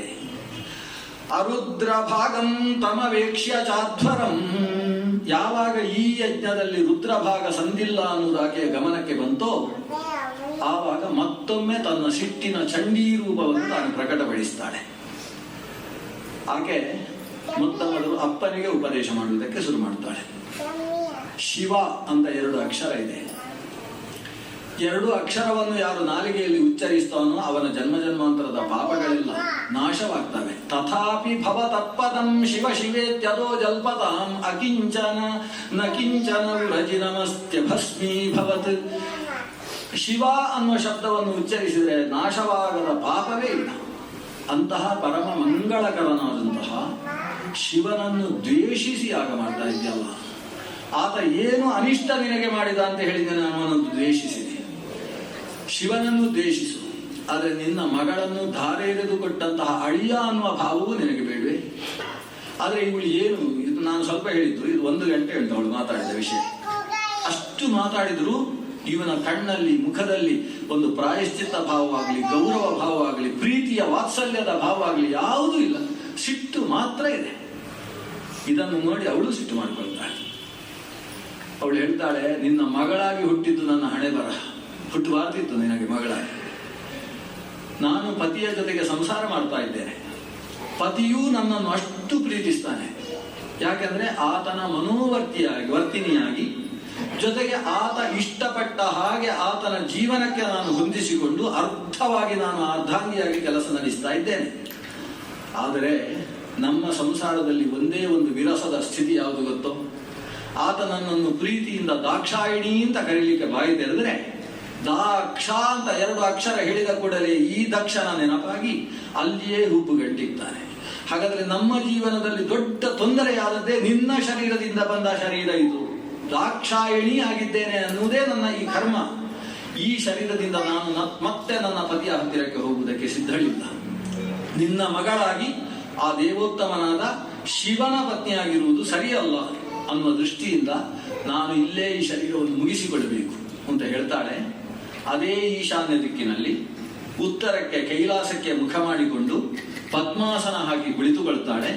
ತನ್ನ ಆತ್ಮಶಕ್ತಿಯನ್ನು ಜಾಗೃತಗೊಳಿಸ್ತಾ ಕುಂಡಲಿ ಶಕ್ತಿಯನ್ನು ಉದ್ಬೋಧನೆಗೊಳಿಸ್ತಾಳೆ. ಮೂಲಾಧಾರದಿಂದ ಆತ್ಮಶಕ್ತಿಯನ್ನು ಊರ್ಧ್ವಮುಖವನ್ನಾಗಿ ಸಾಗಿಸ್ತಾ ಮೂಲಾಧಾರದಿಂದ ಸ್ವಾಧಿಷ್ಠಾನಕ್ಕೆ, ಮಣಿಪುರವನ್ನು ದಾಟಿ ಮಧ್ಯದಲ್ಲಿದ್ದ ಅನಾಹತ ಚಕ್ರಕ್ಕೆ, ಅನಾಹತದಿಂದ ವಿಶುದ್ಧಿಯ ಮೂಲಕವಾಗಿ 2 ಹುಬ್ಬುಗಳ ಮಧ್ಯದಲ್ಲಿರುವ ಆಜ್ಞಾಚಕ್ರದ ತನಕ ಆತ್ಮಶಕ್ತಿಯನ್ನು ಮೇಲ್ಮುಖವಾಗಿಸಿಕೊಳ್ತಾಳೆ. ಹುಬ್ಬಿನ ಮಧ್ಯಕ್ಕೆ ಬಂದ ಆತ್ಮಶಕ್ತಿಯನ್ನು ಹಾಗೆ ಧ್ಯಾನ ಮಾಡ್ತಾ ಶರೀರದಲ್ಲಿದ್ದಂತಹ ಪೃಥಿವಿ, ಅಪು, ತೇಜಸ್ಸು, ವಾಯು ಇವುಗಳನ್ನೆಲ್ಲ ಒಂದರ ಒಳಗೆ ಒಂದು ಲಯ ಚಿಂತನೆಯನ್ನು ಮಾಡ್ತಾಳೆ. ಭೂಮಿಯನ್ನು ನೀರಿನಲ್ಲಿ, ನೀರಿನ ಅಂಶವನ್ನು ತೇಜಸ್ಸಿನಲ್ಲಿ ಲಯ ಚಿಂತನೆ ಮಾಡ್ತಾ ಅಗ್ನಿಯನ್ನು ಧ್ಯಾನಿಸ್ತಾಳೆ, ರುದ್ರನನ್ನು ಧ್ಯಾನಿಸ್ತಾಳೆ, ರುದ್ರನನ್ನೂ ಕೂಡ ಆವಿರ್ಭಾವಗೊಳಿಸಿದ ಬ್ರಹ್ಮನನ್ನು ಧ್ಯಾನಿಸ್ತಾಳೆ, ಬ್ರಹ್ಮನ ಆವಿರ್ಭಾವಕ್ಕೆ ಕಾರಣನಾದ ಪದ್ಮನಾಭನನ್ನು ಚಿಂತನೆ ಮಾಡ್ತಾ ಯಾವಾಗ ನಿಂತಿದ್ದಾಳೆ ಅಷ್ಟರಲ್ಲಿ ಶರೀರದಲ್ಲಿ ಬೆಂಕಿ ಕಾಣಿಸಿಕೊಳ್ತದೆ. ಎಲ್ಲವನ್ನೂ ಅಗ್ನಿಯಲ್ಲಿ ಲಯ ಚಿಂತನೆ ಮಾಡಿದ್ರೆ ಶರೀರದಲ್ಲಿ ಬೆಂಕಿ ಏಳುತ್ತೆ. ಬೆಂಕಿ, ಅದಕ್ಕೆ ಯೋಗಾಗ್ನಿ ಅಂತ ಹೆಸರು. ಯೋಗ ಮಾರ್ಗದಿಂದ ಶರೀರದಲ್ಲಿ ಅಗ್ನಿಯನ್ನು ಸೃಷ್ಟಿಸಿ ಅಗ್ನಿಗೆ ಆಕೆಯ ಶರೀರ ಭರ್ರನೆ ಸುರಿದು ಭಸ್ಮವಾಗುತ್ತೆ, ಎಲುಬು ಉಳಿಯುವುದಿಲ್ಲ. ಇದು ದಕ್ಷ ಕಣ್ಣಾರೆ ನೋಡ್ತಾ ಇರುವಾಗ ಘಟಿಸಿದ ಘಟನೆ. ಪಕ್ಕದಲ್ಲಿ ಮಹಾಪುರೋಹಿತರಾದ ಭಾರ್ಗವ ವಂಶದ ಮೂಲ ಪುರುಷರಾದ ಭೃಗು ಮಹರ್ಷಿಗಳಿದ್ದಾರೆ. ಭೃಗು ಮಹರ್ಷಿಗಳಿಗೂ ಕೂಡ ಕಣ್ಣಲ್ಲಿ ನೀರು ಆವಿರ್ಭವಿಸಿದ್ದಲ್ಲ, ಕಣ್ಣಿನಲ್ಲಿ ರಕ್ತ ಇಳಿತಂತೆ, ಒಂದು ಭಯಾನಕವಾದ ಸ್ಥಿತಿ ಅಂತ ಅನಿಸಿದಂತೆ. ಅಷ್ಟರಲ್ಲಿ ಆ ಕಡೆಯಿಂದ ಧೂಳಿ ಎದ್ದಿತು, ಪ್ರಮಥ ಗಣಗಳೆಲ್ಲ ಬಂದು ಯಜ್ಞವನ್ನೇ ನಾಶ ಮಾಡಿ ಹಾಕಲು ಶುರು ಮಾಡಿದರು. ಆಗ ಭೃಗು ಮಹರ್ಷಿಗಳು ಎಚ್ಚೆತ್ತು ಯಜ್ಞಗ್ನೇನ ಹವಿಷಾ ದಕ್ಷಿಣಾಗ್ನೌ ಜುಹಾವಹ, ತಮ್ಮ ಒಂದು ಮಂತ್ರದ ಶಕ್ತಿಯಿಂದ ಯಜ್ಞದ ರಕ್ಷಣೆಯನ್ನೇನೋ ಮಾಡಿದರು. ಒಟ್ಟು ಈ ಘಟನೆ ನಡೆದದ್ದು ರುದ್ರನ ಕಿವಿಗೆ ಮುಟ್ಟಿತು. ಅಂತೂ ನಾವು ಗಮನಿಸಬೇಕಾದ ಅಂಶ ಏನು ಅಂದರೆ, ಅಲ್ಲಿ ದಾಕ್ಷಾಯಿಣಿ ದೇವಿ ಯಜ್ಞಾಗ್ನಿಯಲ್ಲಿ ಬಿದ್ದು ಸತ್ರು ಅಂತ ತುಂಬಾ ಜನ ತಿಳ್ಕೊಂಡಿರ್ತಾರೆ. ಯಾಕಂದ್ರೆ ಯಕ್ಷಗಾನದಲ್ಲಿ ಆಕೆಯನ್ನು ದಿಗಣ ಹಾಕಿ ಕೊನೆಗೆ ಹಾರಿಬಿಡ್ತಾಳೆ, ಅಂತದ್ದೆಲ್ಲ ಆಗಿ ಇದೇ ಸರಿ ತಂದುಕೊಂಡದ್ದಿರ್ತದೆ. ಹಾಗೆ ನಡೆಯುವುದಿಲ್ಲ. ಆಕೆ ತನ್ನ ಯೋಗಾಗ್ನಿಯಿಂದ ಶರೀರವನ್ನು ತಾನಾಗಿ ಸುಟ್ಟುಕೊಳ್ತಾಳೆ. ಯಾಕಂದ್ರೆ ಯಜ್ಞಕ್ಕೆ ಹಾರಿ ಯಜ್ಞವನ್ನು ಹಾಳು ಮಾಡುವ ಉದ್ದೇಶ ಆಕೆಯಲ್ಲಿ ಇರುವುದಿಲ್ಲ. ಆದರೆ ಯಜ್ಞ ಹಾಳಾಗಿ ಹೋಯಿತು. ಇಂತಹ ಸಾಧ್ವೀಮಣಿಯ ಶರೀರ ತ್ಯಾಗಕ್ಕೆ ಕಾರಣವಾದ ಯಜ್ಞ ಅಂತಾದ ಮೇಲೆ ಅದು ಹೇಗೆ ಉಳಿಯುವುದಕ್ಕೆ ಸಾಧ್ಯ? ರುದ್ರ ಸಿಟ್ಟು ಮಾಡಿಕೊಂಡು ಜಟಾಜೂಟವನ್ನು ನೆಲಕ್ಕೆ ಬಡಿದಾಗ ಆವಿರ್ಭವಿಸಿದಂತಹ ವೀರಭದ್ರ ಯಜ್ಞಕ್ಕೆ ಪ್ರಮಥ ಕಣಗಳ ಜೊತೆಗೆ ಬಂದು ಹಾನಿಯನ್ನು ಮಾಡಿದ. ಕೊನೆಗೆ ಸಾಕ್ಷಾತ್ ಶಿವನೇ ಬಂದು ದಕ್ಷನ ತಲೆ ತೆಗೆದ. ಇಷ್ಟೆಲ್ಲ ನಡೀತು. ಅಂದ್ರೆ ತಲೆ ಹೋಗುವ ಯಜ್ಞವೂ ನಡೆಯುತ್ತೆ ಅನ್ನೋದನ್ನು ನಾವು ತಿಳ್ಕೊಳ್ತೀವಿ. ಯಾವಾಗ ಯಜಮಾನನ ತಲೆ ಹೋಗುವ ಯಜ್ಞ, ನಾಸ್ತಿ ಯಜ್ಞ ಸಭೋ ರಿಪುಹು ಅಂತ ಒಂದು ಮಾತಿದೆ. ಯಜ್ಞ ಇರುವುದು ಶ್ರೇಯಸ್ಸಿಗೋಸ್ಕರ, ಅಭ್ಯುದಯಕ್ಕೋಸ್ಕರ ಯಜ್ಞ ಇರುವುದು ಅಂತ. ವೇದ ಸುರಾಗುವುದೇ ಅಭ್ಯುದಯ ಶಬ್ದದಿಂದಲೇ ಯಜ್ಞವನ್ನು ಶುರು ಮಾಡುವುದು. ಕೃಷ್ಣ ಗೀತೆಯಲ್ಲೂ ಹೇಳ್ತಾನೆ, ಸಹಯಜ್ಞಾ ಪ್ರಜಾ ಸೃಷ್ಟ್ವಾ ಪುರೋವಾಚ ಪ್ರಜಾಪತಿ ಅನೇನ ಪ್ರಸವಿಷ್ಯಧ್ವಂ ಏಷವೋಸ್ತು ಇಷ್ಟ ಕಾಮಧುಕ್. ದೇವಲೋಕದಲ್ಲಿ ಬಯಸಿದ್ದನ್ನು ಕೊಡುವುದಕ್ಕೆ ಕಾಮಧೇನು ಇದೆ, ಭೂಮಿಯಲ್ಲೂ ಏನಾದರೂ ಬೇಕಲ್ಲ. ಅದಕ್ಕೋಸ್ಕರ ಪ್ರಜಾಪತಿ ಯಜ್ಞಗಳ ಜೊತೆಗೆ ಮನುಷ್ಯನನ್ನು ಸೃಷ್ಟಿಸಿದಂತೆ. ಸೃಷ್ಟಿ ಮಾಡಿ ಮನುಷ್ಯರಿಗೆ ಹೇಳ್ತಾನೆ, ನೋಡಿ ಇದು ನಿಮ್ಗೆ ಕಾಮಧೇನು, ಬಯಸಿದ್ದು ಸಿಗಬೇಕು, ನಿಮ್ಮ ಪ್ರಯತ್ನದಿಂದ ಸಾಧಿಸಲಾಗದೇ ಇದ್ದದ್ದನ್ನು ಪಡಿಬೇಕು, ಯಜ್ಞ ಮಾಡಿ. ಯಜ್ಞದ ಮೂಲಕ ಸ್ವರ್ಗವನ್ನು ಪಡಿಬಹುದು, ಯಜ್ಞದ ಮೂಲಕ ಭೂಮಿಯನ್ನೇ ಸ್ವರ್ಗವಾಗಿಸಬಹುದು. ಆದ್ರಿಂದ ಯಜ್ಞ ಎಂಬುದು ನಿಮ್ಮ ಕಾಮಧೇನು ಅಂತ ಹೇಳಿಕೊಟ್ಟಂತಹ ಯಜ್ಞ. ಆದ್ರೆ ಹೇಗೆ ಯಜ್ಞ ಮಾಡಬೇಕು? ಶಾಸ್ತ್ರದಲ್ಲಿ ಕರ್ಮಕಾಂಡ ಯಾವ ರೀತಿಯ ವಿಧಾನವನ್ನು ಮಾಡಿದೆಯೋ ಹಾಗೆ ಯಜ್ಞವನ್ನು ಮಾಡಬೇಕು. ಅದನ್ನು ತಿಳ್ಕೊಂಡವರಿಗೆ ಪುರೋಹಿತರು ಅಂತ ಹೆಸರು. ಪುರೋಧಾಹ ಅಂದ್ರೆ ಮುಂದೆ ನಿಂತವರು, ಮುನ್ನೇತೃಗಳು. ಪುರತಃ ನಿಹಿತತ್ವ ಪುರೋಹಿತ, ಪುರೋಧಾಹ ಅಂತ ಅವರಿಗೆ ಹೆಸರು. ಅವರು ಹೇಳಿದ ಹಾಗೆ ಯಜ್ಞ ಮಾಡಬೇಕು.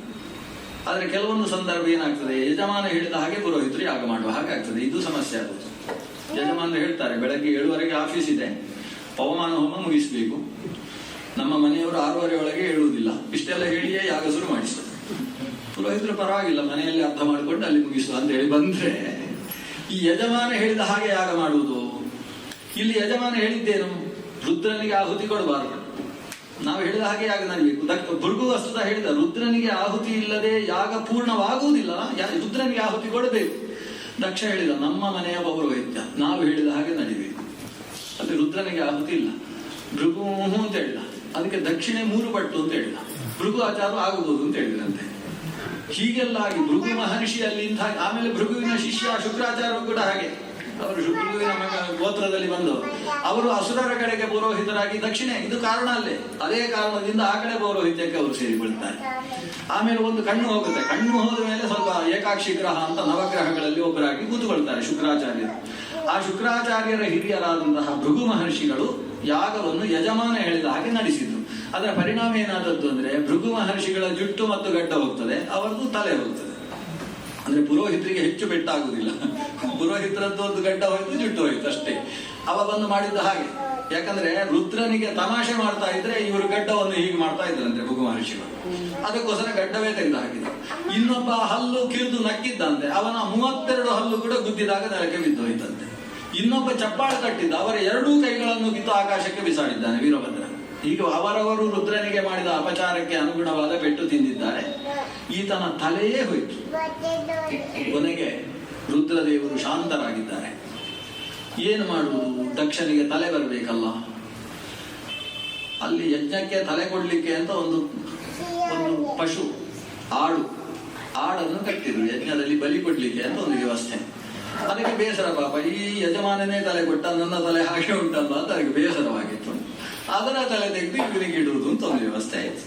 ಹೀಗೆಲ್ಲ ಹಿಂದೆ ಯಾವ್ಯಾವುದೋ ತಲೆ ಯಾರ್ಯಾರಿಗೋ ಹಾಕಿ ಆಪರೇಷನ್ ಮಾಡಿ ಜೊತೆ ಸೇರಿಸಿ ಮಾಡುವಂತ ಕ್ರಮ ಇತ್ತು, ಅನೇಕ ಕ್ರಮ ಇತ್ತು. ಬೇರೆ ಬೇರೆ ಕ್ರಮ. ಚರಕ ಸಂಹಿತೆಯಲ್ಲೂ 1-2-3 ಕ್ರಮ ಹೇಳ್ತಾರೆ. ಬೇರೆ ತಲೆ ಇಡುವಂತಹ ಕ್ರಮವನ್ನು ನಿರೂಪಣೆ ಮಾಡ್ತಾರೆ. ಹಾಗೆ ಇಲ್ಲಿ ಆ ತಲೆ ಇಟ್ಟು ಇವನಿಗೆ ತಲೆ ಇಟ್ಟು ಮತ್ತೆ ಪ್ರಾಣವನ್ನು ಕೊಟ್ಟು, ಯಾವಾಗ ಹೋದ ತಲೆ ಹೋಗಿ ಹೊಸ ತಲೆ ಬಂತೋ ಇವನು ಬೇರೆ, ದಕ್ಷನೇ ಬೇರೆ.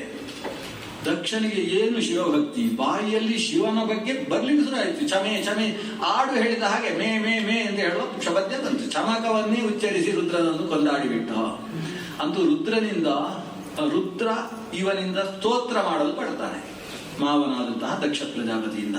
ಅಂದ್ರೆ ಒಂದು ಸಲ ತಲೆ ಹೋಯಿತು, ಹೊಸ ತಲೆ ಬಂತು ಅಂತ ಇದ್ದಂತಹ ಅಹಂಕಾರವೆಲ್ಲ ಹೋಗಿ ನಾನು ಏನು, ರುದ್ರ ಏನು, ಅವನ ಎತ್ತರ ಎಷ್ಟು, ಅದು ಪರ್ವತ ಆದರೆ ನಾನು ಪ್ರಪಾತ ಇದ್ದೇನೆ, ಅದು ಸಿಂಧು ಆದರೆ ನಾನು ಬಿಂದುವಿನಷ್ಟು ಅನ್ನುವುದು ಇವನಿಗೆ ಅರ್ಥವಾಯಿತು. ಅದನ್ನೇ ಹಿಡ್ಕೊಂಡು ಆತ ಸ್ತೋತ್ರ ಮಾಡಿದ. ರುದ್ರ ಪ್ರಸನ್ನನಾಗಿದ್ದಾನೆ. ಆದರೆ ಸಮಸ್ಯೆ ಏನು ಅಂದ್ರೆ ರುದ್ರನಿಗೆ ಹೆಂಡತಿ ಇಲ್ಲ ಅಂತ ಇದೊಂದು ಸಮಸ್ಯೆ ಅದರಲ್ಲಿಲ್ಲ. ಈ ಕತೆ ನಡೆದ್ರಿಂದ ಆ ಕೊನೆಯವಳ ಬಗ್ಗೆ ಸಂತಾನದ ಕತೆ ಹೇಳಲಿಲ್ಲಪ್ಪ ಅಂತ ಪರೀಕ್ಷಿತನಿಗೆ ಶುಕಾಚಾರ್ಯರು ಉತ್ತರ ಹೇಳಿದರು. ಪರೀಕ್ಷಿತ ಕೇಳಿದ, ಹಾಗಾದ್ರೆ ರುದ್ರನಿಗೆ ಮತ್ತೆ ಪಾರ್ವತಿ ಪತ್ನಿ ಅಂತ ಹೇಳ್ತೇವಲ್ವ, ಏನ್ ಕಥೆ? ಅದು ದೊಡ್ಡ ಕಥೆ, ಮತ್ತೆ 1.5 ಗಂಟೆಯ ಕಥೆ. ಅದು ಚಿಕ್ಕ ಕಥೆ ಅಂದ್ರೆ ಇಷ್ಟು 1 ನಿಮಿಷದ ಕಥೆಯೂ ಆಗ್ತದೆ. ಅದು ರುದ್ರದೇವರು ನಾನು ಇನ್ನು ಮದುವೆ ಆಗೋದಿಲ್ಲ ಅಂತ ತೀರ್ಮಾನ ಮಾಡಿದ್ರಂತೆ. ಮದುವೆ ಆದ್ರೆ ಇದೇ ಸಮಸ್ಯೆ ಅಂತ ಬೇಡ ಅಂತ ತೀರ್ಮಾನ ಮಾಡಿ ಕೈಲಾಸದಲ್ಲೇ ತಪಸ್ಸು ಮಾಡುವುದಕ್ಕೆ ಶುರು ಮಾಡಿದರು. ಅಷ್ಟು ಹೊತ್ತಿಗೆ ಆ ಕೈಲಾಸದ ಅಧಿಪನಾದಂತಹ ಹಿಮವಂತ ತನ್ನ ಪತ್ನಿಯಾದಂತಹ ಮೇನಾದೇವಿಯಲ್ಲಿ 3 ಜನ ಹೆಣ್ಣು ಮಕ್ಕಳನ್ನು ಮಕ್ಕಳಾಗಿ ಪಡೆದಿದ್ದ. ಮೊದಲನೆಯವ ಗಂಡು ಮಗು, ಮೇನೆಯ ಮಗನಾದ್ರಿಂದ ಅವರಿಗೆ ಮೈನಾಕ ಅಂತ ಹೆಸರು. ಆಮೇಲೆ 3 ಜನ ಹೆಣ್ಣು ಮಕ್ಕಳು. ಅವರಿಗೆ ಏನು ಹೆಸರಿಟ್ಟಿದ್ದಾರೆ ಅಂತ ನಮ್ಗೆ ಗೊತ್ತಿಲ್ಲ. ಆದರೆ ಆ 3 ಹೆಣ್ಣು ಮಕ್ಕಳು ಕೂಡ ಉಪವಾಸ ಪರಾಯಣೆಯರು. ಅವರಿಗೆ ಉಪವಾಸ ಅಂದ್ರೆ ಭಾರಿ ಇಷ್ಟ. ಅದು ಏಕಾದಶಿ ಉಪವಾಸ ಮಾಡ್ತಾರೆ. ಆಮೇಲೆ ಸುಮ್ಮನೆ ಧಾರಣೆ ಪಾಲನ ಅಂತ ಒಂದು ದಿವಸ ಉಪವಾಸ, 1 ದಿವಸ ಊಟ, 1 ದಿವಸ ಉಪವಾಸ, 1 ದಿವಸ ಊಟ, ಹೀಗೆ ಉಪವಾಸ ಮಾಡ್ತಾರೆ. ಆಮೇಲೆ ಕೊನೆಗೆ ಏನ್ ತೀರ್ಮಾನ ಮಾಡಿದ್ರು ಅಂದ್ರೆ ನಾವು ತಪಸ್ಸು ಮಾಡುವ ಅಂತ ತೀರ್ಮಾನ ಮಾಡಿ ಅದೇ ಪರ್ವತದಲ್ಲಿ ತಪಸ್ಸು ಮಾಡಿದ್ರು. ತಪಸ್ಸು ಹೇಗೆ? ಏನೂ ತೆಗೆದುಕೊಳ್ಳಿಕ್ಕಿಲ್ಲ. ಆದ್ರೆ ಏನೂ ತೆಗೆದುಕೊಳ್ಳುವುದು ಬದುಕಬೇಕಲ್ಲ. ಅದಕ್ಕೋಸ್ಕರ ಒಬ್ಬಳು 15 ದಿವಸಕ್ಕೆ 1 ಬಾರಿ 1 ಎಲೆಯನ್ನು ತಿನ್ನು ಅಷ್ಟೇ. 1 ಎಲೆ, ಅದು ಯಾವ ದೊಡ್ಡ ಎಲೆ ಅದು ಇಟ್ಟುಕೊಳ್ಳಿ ಅಂತ 1 ಎಲೆ ತಿಂದುಕೊಂಡು ತಪಸ್ಸು. ಅವಳು ಒಂದೇ ಪರ್ಣವನ್ನು ತಿನ್ನೋದ್ರಿಂದ ಅವಳಿಗೆ ಏಕಪರ್ಣ ಅಂತ ಹೆಸರಾಯ್ತು. ಇನ್ನೊಬ್ಬಳು ಮಗಳು, ಅವಳದು ತಪಸ್ಸು. ಅವಳದು ಹೇಗೆ ಅಂದ್ರೆ ಎಲೆ ಬೇಡ, 1 ದಾಸವಾಳ ತಿಂದುಕೊಂಡು ಬದುಕು.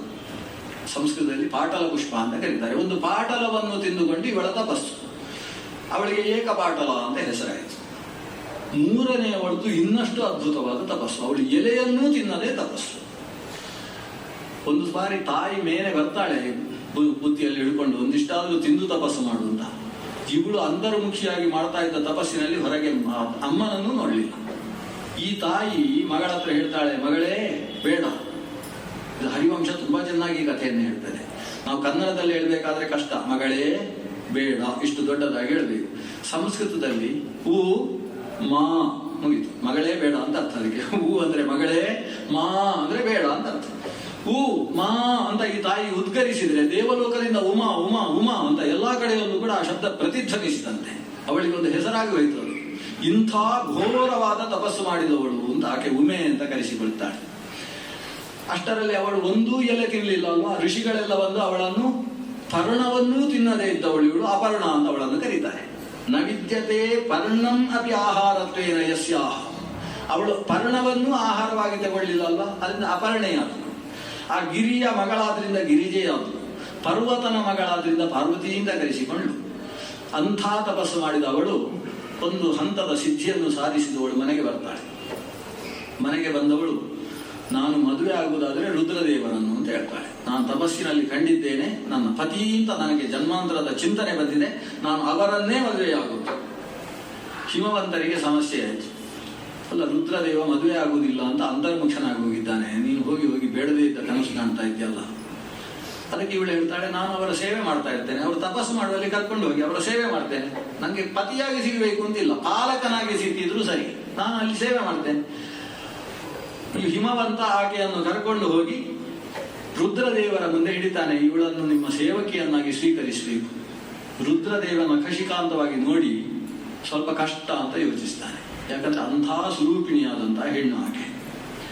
ಆದ್ರೆ ಶಿವ ಯೋಚಿಸ್ತಾನಂತೆ, ನಾನು ಆಗುವುದಿಲ್ಲ ಅಂತ ಹೇಳಿದ್ರೆ ನನ್ನಲ್ಲಿ ಶಕ್ತಿ ಇಲ್ಲ ಅಂತ ಅರ್ಥ, ಧೈರ್ಯ ಇಲ್ಲ ಅಂತ ಅರ್ಥ. ನನ್ನ ಮನಸ್ಸಿನ ವಿಕಾರಕ್ಕೆ ಕಾರಣೀಭೂತಳಾದ ಇವಳನ್ನು ಇಟ್ಟುಕೊಂಡು ನಾನು ಅಂತರ್ಮುಖನಾಗಿ ನಿಂತೆ ಅಂತಾದ್ರೆ ನಿಜವಾಗಿ ನಾನು ಸ್ಥಾಣು ಅಂತ ಅರ್ಥ. ವೈರಾಗ್ಯಾಭಿಮಾನಿ ಅನ್ನೋದು ಸ್ಪಷ್ಟವಾಗ್ತದೆ.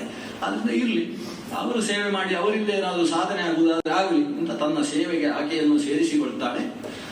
ದೀರ್ಘಕಾಲದ ತಪಸ್ಸಿನ ಸೇವೆಯನ್ನು ಮಾಡ್ತಾಳೆ ಇವಳು. ಇನ್ನೊಬ್ಬರು ಯಾರಾದರೂ ಮತ್ತೊಬ್ಬನನ್ನು ಸೇವಿಸಿದ ಹೆಣ್ಣು ಮಗಳಿದ್ರೆ, ಭಾರೀ ಒಳ್ಳೆಯ ಸೇವೆ ಇದ್ರೆ ಅದು ಪಾರ್ವತಿಯ ಸೇವೆಯಂತೆ ಅಂತ ಹೇಳುವಷ್ಟು ಅತ್ತು ಇಂಗಿತಜ್ಞೆಯಾಗಿ ಸೇವೆ ಮಾಡ್ತಾಳೆ. ಪ್ರತಿನಿತ್ಯವೂ ಒಂದು ಮಾಲೆ ಮಾಡುವುದು, ಮಾಲೆ ಮಾಡಿ ಶಿವ ತನ್ನ ಅನುಷ್ಠಾನ ಮುಗಿಸಿ ಪೂಜೆಗೆ ಎದ್ದು ಬರುವ ಹೊತ್ತಿಗೆ ದೇವರ ನೈರ್ಮಾಲ್ಯ ಅಂತ ಹೇಳಿ ಅವರ ಕೊರಳಿಗೆ ಹಾಕಿ ನಮಸ್ಕಾರ ಮಾಡುವುದು. ಇದು ಅವಳ ಸೇವೆಯ ಕೊನೆಯ ಭಾಗ, ಪ್ರತಿನಿತ್ಯದ ಕೆಲಸದ ಸೇವೆ. ಒಂದು ದಿವಸ ಮಾಲೆ ಹಾಕುವ ಹೊತ್ತಿಗೆ ಕಾಮ ಬಂದು ಬಾಣ ಹೊಡೆದ ಘಟನೆಯೂ ನಡೆಯಿತು. ಯಾಕಂದ್ರೆ ಈ ಶಿವ ಪಾರ್ವತಿಯರಿಗೆ ಮದುವೆ ಮಾಡಿಸಬೇಕು ಅಂತ ದೇವಲೋಕದಲ್ಲಿ ಒಂದು ಮೀಟಿಂಗ್ ಆಯಿತು. 3 ಸುತ್ತಿನ ಮಾತುಕತೆ ಎಲ್ಲ ನಡೆಯಿತು. ಇವರು ಮದುವೆ ಆದರೆ ಮಾತ್ರ ನಾವು ಬದುಕುವುದು, ಇಲ್ಲದೆ ಹೋದ್ರೆ ತಾರಕಾಸುರನನ್ನು ಕೊಲ್ಲುವುದಕ್ಕೆ ಒಬ್ಬ ಜನ ಇಲ್ಲ. ಈ ಶಿವನಿಗೆ ಪತ್ನಿಯಲ್ಲಿ ಹುಟ್ಟಿದ ಮಗನಿಂದಲೇ ಸಾವಾಗಬೇಕು ಅಂತ ಹೊರಬಡ್ದಿರತಕ್ಕಂಥ ತಾರಕಾಸುರ ಕೊನೆಗೆ ಮದುವೆ ಮಾಡಿಕೊಂಡ ಶಿವ. ಕಾಮನನ್ನು ದಹನ ಮಾಡಿದ ಮೇಲೆಯೂ ದೇವತೆಗಳ ಆಕಾಂಕ್ಷೆ, ಪ್ರಾರ್ಥನೆ, ತಪಸ್ಸು ಇವೆಲ್ಲದರ ಕಾರಣದಿಂದ ಪಾರ್ವತಿಯ ತಪಸ್ಸಿನ ಬಲದಿಂದ ಆಕೆಯನ್ನು ಸ್ವೀಕಾರ ಮಾಡಿದ. ಅದು ಹೇಗೆ? ಪಾರ್ವತಿಯ ತಪಸ್ಸಿಗೆ ಸಿಕ್ಕಿದ ಗಂಡ ಅಂತ ಇವ, ಈತನ ತಪಸ್ಸಿಗೆ ಸಿಕ್ಕಿದ ಹೆಣ್ಣಂತೆ ಅವಳು. ಪರಸ್ಪರ ಫಲೀಭೂತರಂತೆ. ಇದಕ್ಕೆ ಇವಳ ತಪಸ್ಸಿನ ಫಲ ಅವ. ನಾವು ಕೂಡ ಹೇಳುವುದು, ಕೆಲವು ಗಂಡ ಹೆಂಡತಿಯರು ಹೇಳುವುದುಂಟು, ಯಾವ ಪಾಪದ ಕರ್ಮಕ್ಕೆ ಇವಳು ಸಿಕ್ಕಿ ಹಾಕಿಕೊಂಡು ಏನು, ಯಾವ ಪಾಪಕ್ಕೋಸ್ಕರ ಇವಳು ಸಿಕ್ಕಿದವಳು ಅಂತ. ಇದು ಹಾಗಲ್ಲ. ಇವರಿಬ್ಬರು ಇಂಥ ಗಂಡ ಹೆಂಡಂದಿರು ಜೊತೆಯಾಗುವುದಕ್ಕೆ ಅವರು ಮಾಡಿದ ತಪಸ್ಸೇ ಕಾರಣವಾಯಿತು ಅಂತ. ತಪಸ್ಸಿನಿಂದ ಸಿಕ್ಕಿದ ಗಂಡ ಹೆಂಡತಿಯರು. ಬಹಳ ಚೆನ್ನಾಗಿ ಇವರ ದಾಂಪತ್ಯ ನಡೀತದೆ. ಆದರೆ ಮಕ್ಕಳಾಗುವುದಿಲ್ಲ. ಶಿವಪಾರ್ವತಿಯರ ಕುಟುಂಬದಲ್ಲಿ ಶಿವನ ಅದ್ಭುತವಾದಂತಹ ಶಕ್ತಿ. ಆದರೂ ಎಷ್ಟು ಇವರು ಜೊತೆಗಿದ್ದರೂ ಕೂಡ ಸಂತಾನ ಆಗದೆ ಇರುವುದು ದೇವತೆಗಳಿಗೆ ಮತ್ತೆ ಆಲೋಚನೆಗೆ ಬರ್ತದೆ. ಯಾಕೆ? ಇನ್ನೂ ತಾರಕನ ಸಂಹಾರಕ್ಕೆ ಬೇಕಾದ ವ್ಯಕ್ತಿ ಹುಟ್ಟಿಲ್ಲ ಅಲ್ವಾ? ಒಮ್ಮೆ ಶಿವಪಾರ್ವತಿಯರು ಜೊತೆಗಿದ್ದಾಗ ಅಲ್ಲಿಗೆ ಅಗ್ನಿಯನ್ನು ಕಳಿಸ್ತಾರೆ ದೇವತೆಗಳು. ಅಗ್ನಿ ದಂಪತಿಗಳ ಮಧ್ಯದಲ್ಲಿ ಹೋದ್ರೂ ದೋಷ ಇಲ್ಲ ಅಂತ. ಅಗ್ನಿ ಎಲ್ಲ ಸರ್ವಸಾಕ್ಷಿಯವ, ಅವ ಎಲ್ಲ ಕಡೆ ಪ್ರವೇಶ ಮಾಡಬಹುದು. ಅಗ್ನಿ ಬಂದದ್ದನ್ನು ನೋಡಿ ಶಿವಪಾರ್ವತಿಯರು ದೂರ ಆಗ್ತಾರೆ. ಪಾರ್ವತಿಗೆ ಸಿಟ್ಟು ಬರುತ್ತೆ. ಶಿವ ಆ ಹೊತ್ತಿಗೆ ಆತನ ತನ್ನ ಪ್ರಜನನ ಶಕ್ತಿಯನ್ನು ನೆಲದಲ್ಲಿ ಬೀಳಿಸ್ತಾನೆ. ಅಗ್ನಿಯಿಂದಾಗಿ ನನ್ನ ಹೊಟ್ಟೆಗೆ ಬರಬೇಕಾಗಿದ್ದಂತಹ ಶಿವಶಕ್ತಿ ನೆಲಕ್ಕೆ ಬಿತ್ತಲ್ವ ಅಂತ ಪಾರ್ವತಿಗೆ ಸಿಟ್ಟು. ಅಗ್ನಿಗೆ ಹೇಳ್ತಾಳೆ, ಆ ಶಿವಶಕ್ತಿಯನ್ನು ನೀನೇ ಧಾರಣೆ ಮಾಡು, ಶಿವನ ರೇತಸ್ಸನ್ನು ಧಾರಣೆ ಮಾಡು ಅಂತ ಆದೇಶ ಮಾಡ್ತಾಳೆ. ಅಗ್ನಿ ಶಿವಶಕ್ತಿಯನ್ನು ತನ್ನಲ್ಲಿ ಧಾರಣೆ ಮಾಡಿದ್ರೆ ಆ ಶಕ್ತಿ ಅಗ್ನಿಯನ್ನೇ ಸುಡುವುದಕ್ಕೆ ಶುರು ಮಾಡ್ತದೆ ಅಂತ, ಅಷ್ಟು ಬಿಸಿ. ಕೊನೆಗೆ ಅಗ್ನಿ ಅದನ್ನು ಧರಿಸಲಿಕ್ಕೆ ಆಗದೆ ಅದನ್ನು ಎತ್ತಿ ಗಂಗೆಯಲ್ಲಿ ಹಾಕಿ, ದಯವಿಟ್ಟು ನೀನು ಹೇಗೂ ತಂಪಿದ್ದಿ, ಇದನ್ನು ಧಾರಣೆ ಮಾಡು ಅಂತ ಹೇಳಿ ಕಳಿಸ್ತಾನೆ. ಈ ಶಿವನಿಂದ ಜಾರಿ ಬಿದ್ದದ್ರಿಂದ ಅದಕ್ಕೆ ಸ್ಕಂದ ಅಂತ ಹೆಸರು. ಸ್ಕಂದನಾಥ ಸ್ಕಂದ. ಅದನ್ನು ಅಗ್ನಿ ಹೊತ್ತದ್ರಿಂದ ಆ ಮಗುವಿಗೆ ಮುಂದಕ್ಕೆ ಅಗ್ನಿಭೂಹು, ಆಗ್ನೇಯ ಅಂತ ಅವನಿಗೆ ಹೆಸರಾಗ್ತದೆ.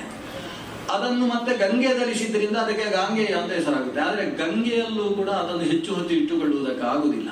ಅಷ್ಟು ಬಿಸಿಯಾದ ಶಿವಶಕ್ತಿಯನ್ನು ಗಂಗೆ ತನ್ನ ಅಲೆಗಳ ಮೂಲಕ ಎತ್ತಿ ಪಕ್ಕದಲ್ಲಿದ್ದಂತಹ ಹುಲ್ಲಿನ ರಾಶಿಯ ಮೇಲೆ ಹಾಕಿಬಿಡ್ತಾಳೆ. ಅದು ಒಂದು ಥರದ ಹುಲ್ಲು.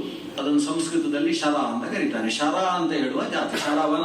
ಆ ಶರವನದಲ್ಲಿ ಬಿದ್ದಾಗ ಅಲ್ಲಿಂದ ಒಂದು ಮಗು ಹುಟ್ಟಿತು. ಶರವಣ ಭವ ಅಂತ ಅದಕ್ಕೆ ಹೆಸರಾಗ್ತದೆ. ಶರ ಜನ್ಮ ಷಡಾನನ ಅಂತ ಶರದಲ್ಲಿ ಹುಟ್ಟಿದಂತಹ ವ್ಯಕ್ತಿ. ಆ ಹುಟ್ಟಿದ ಮಗುವಿಗೆ ಹಾಲು ಕೊಡುವುದಕ್ಕೆ ಯಾರಿದ್ದಾರೆ?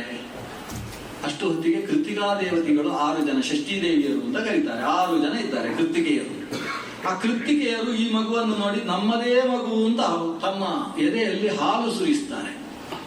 ಈ 6 ಜನ ಹಾಲು ಕೊಟ್ಟರೆ ಈ ಒಂದು ಮಗು ಏನು ಮಾಡಬೇಕು?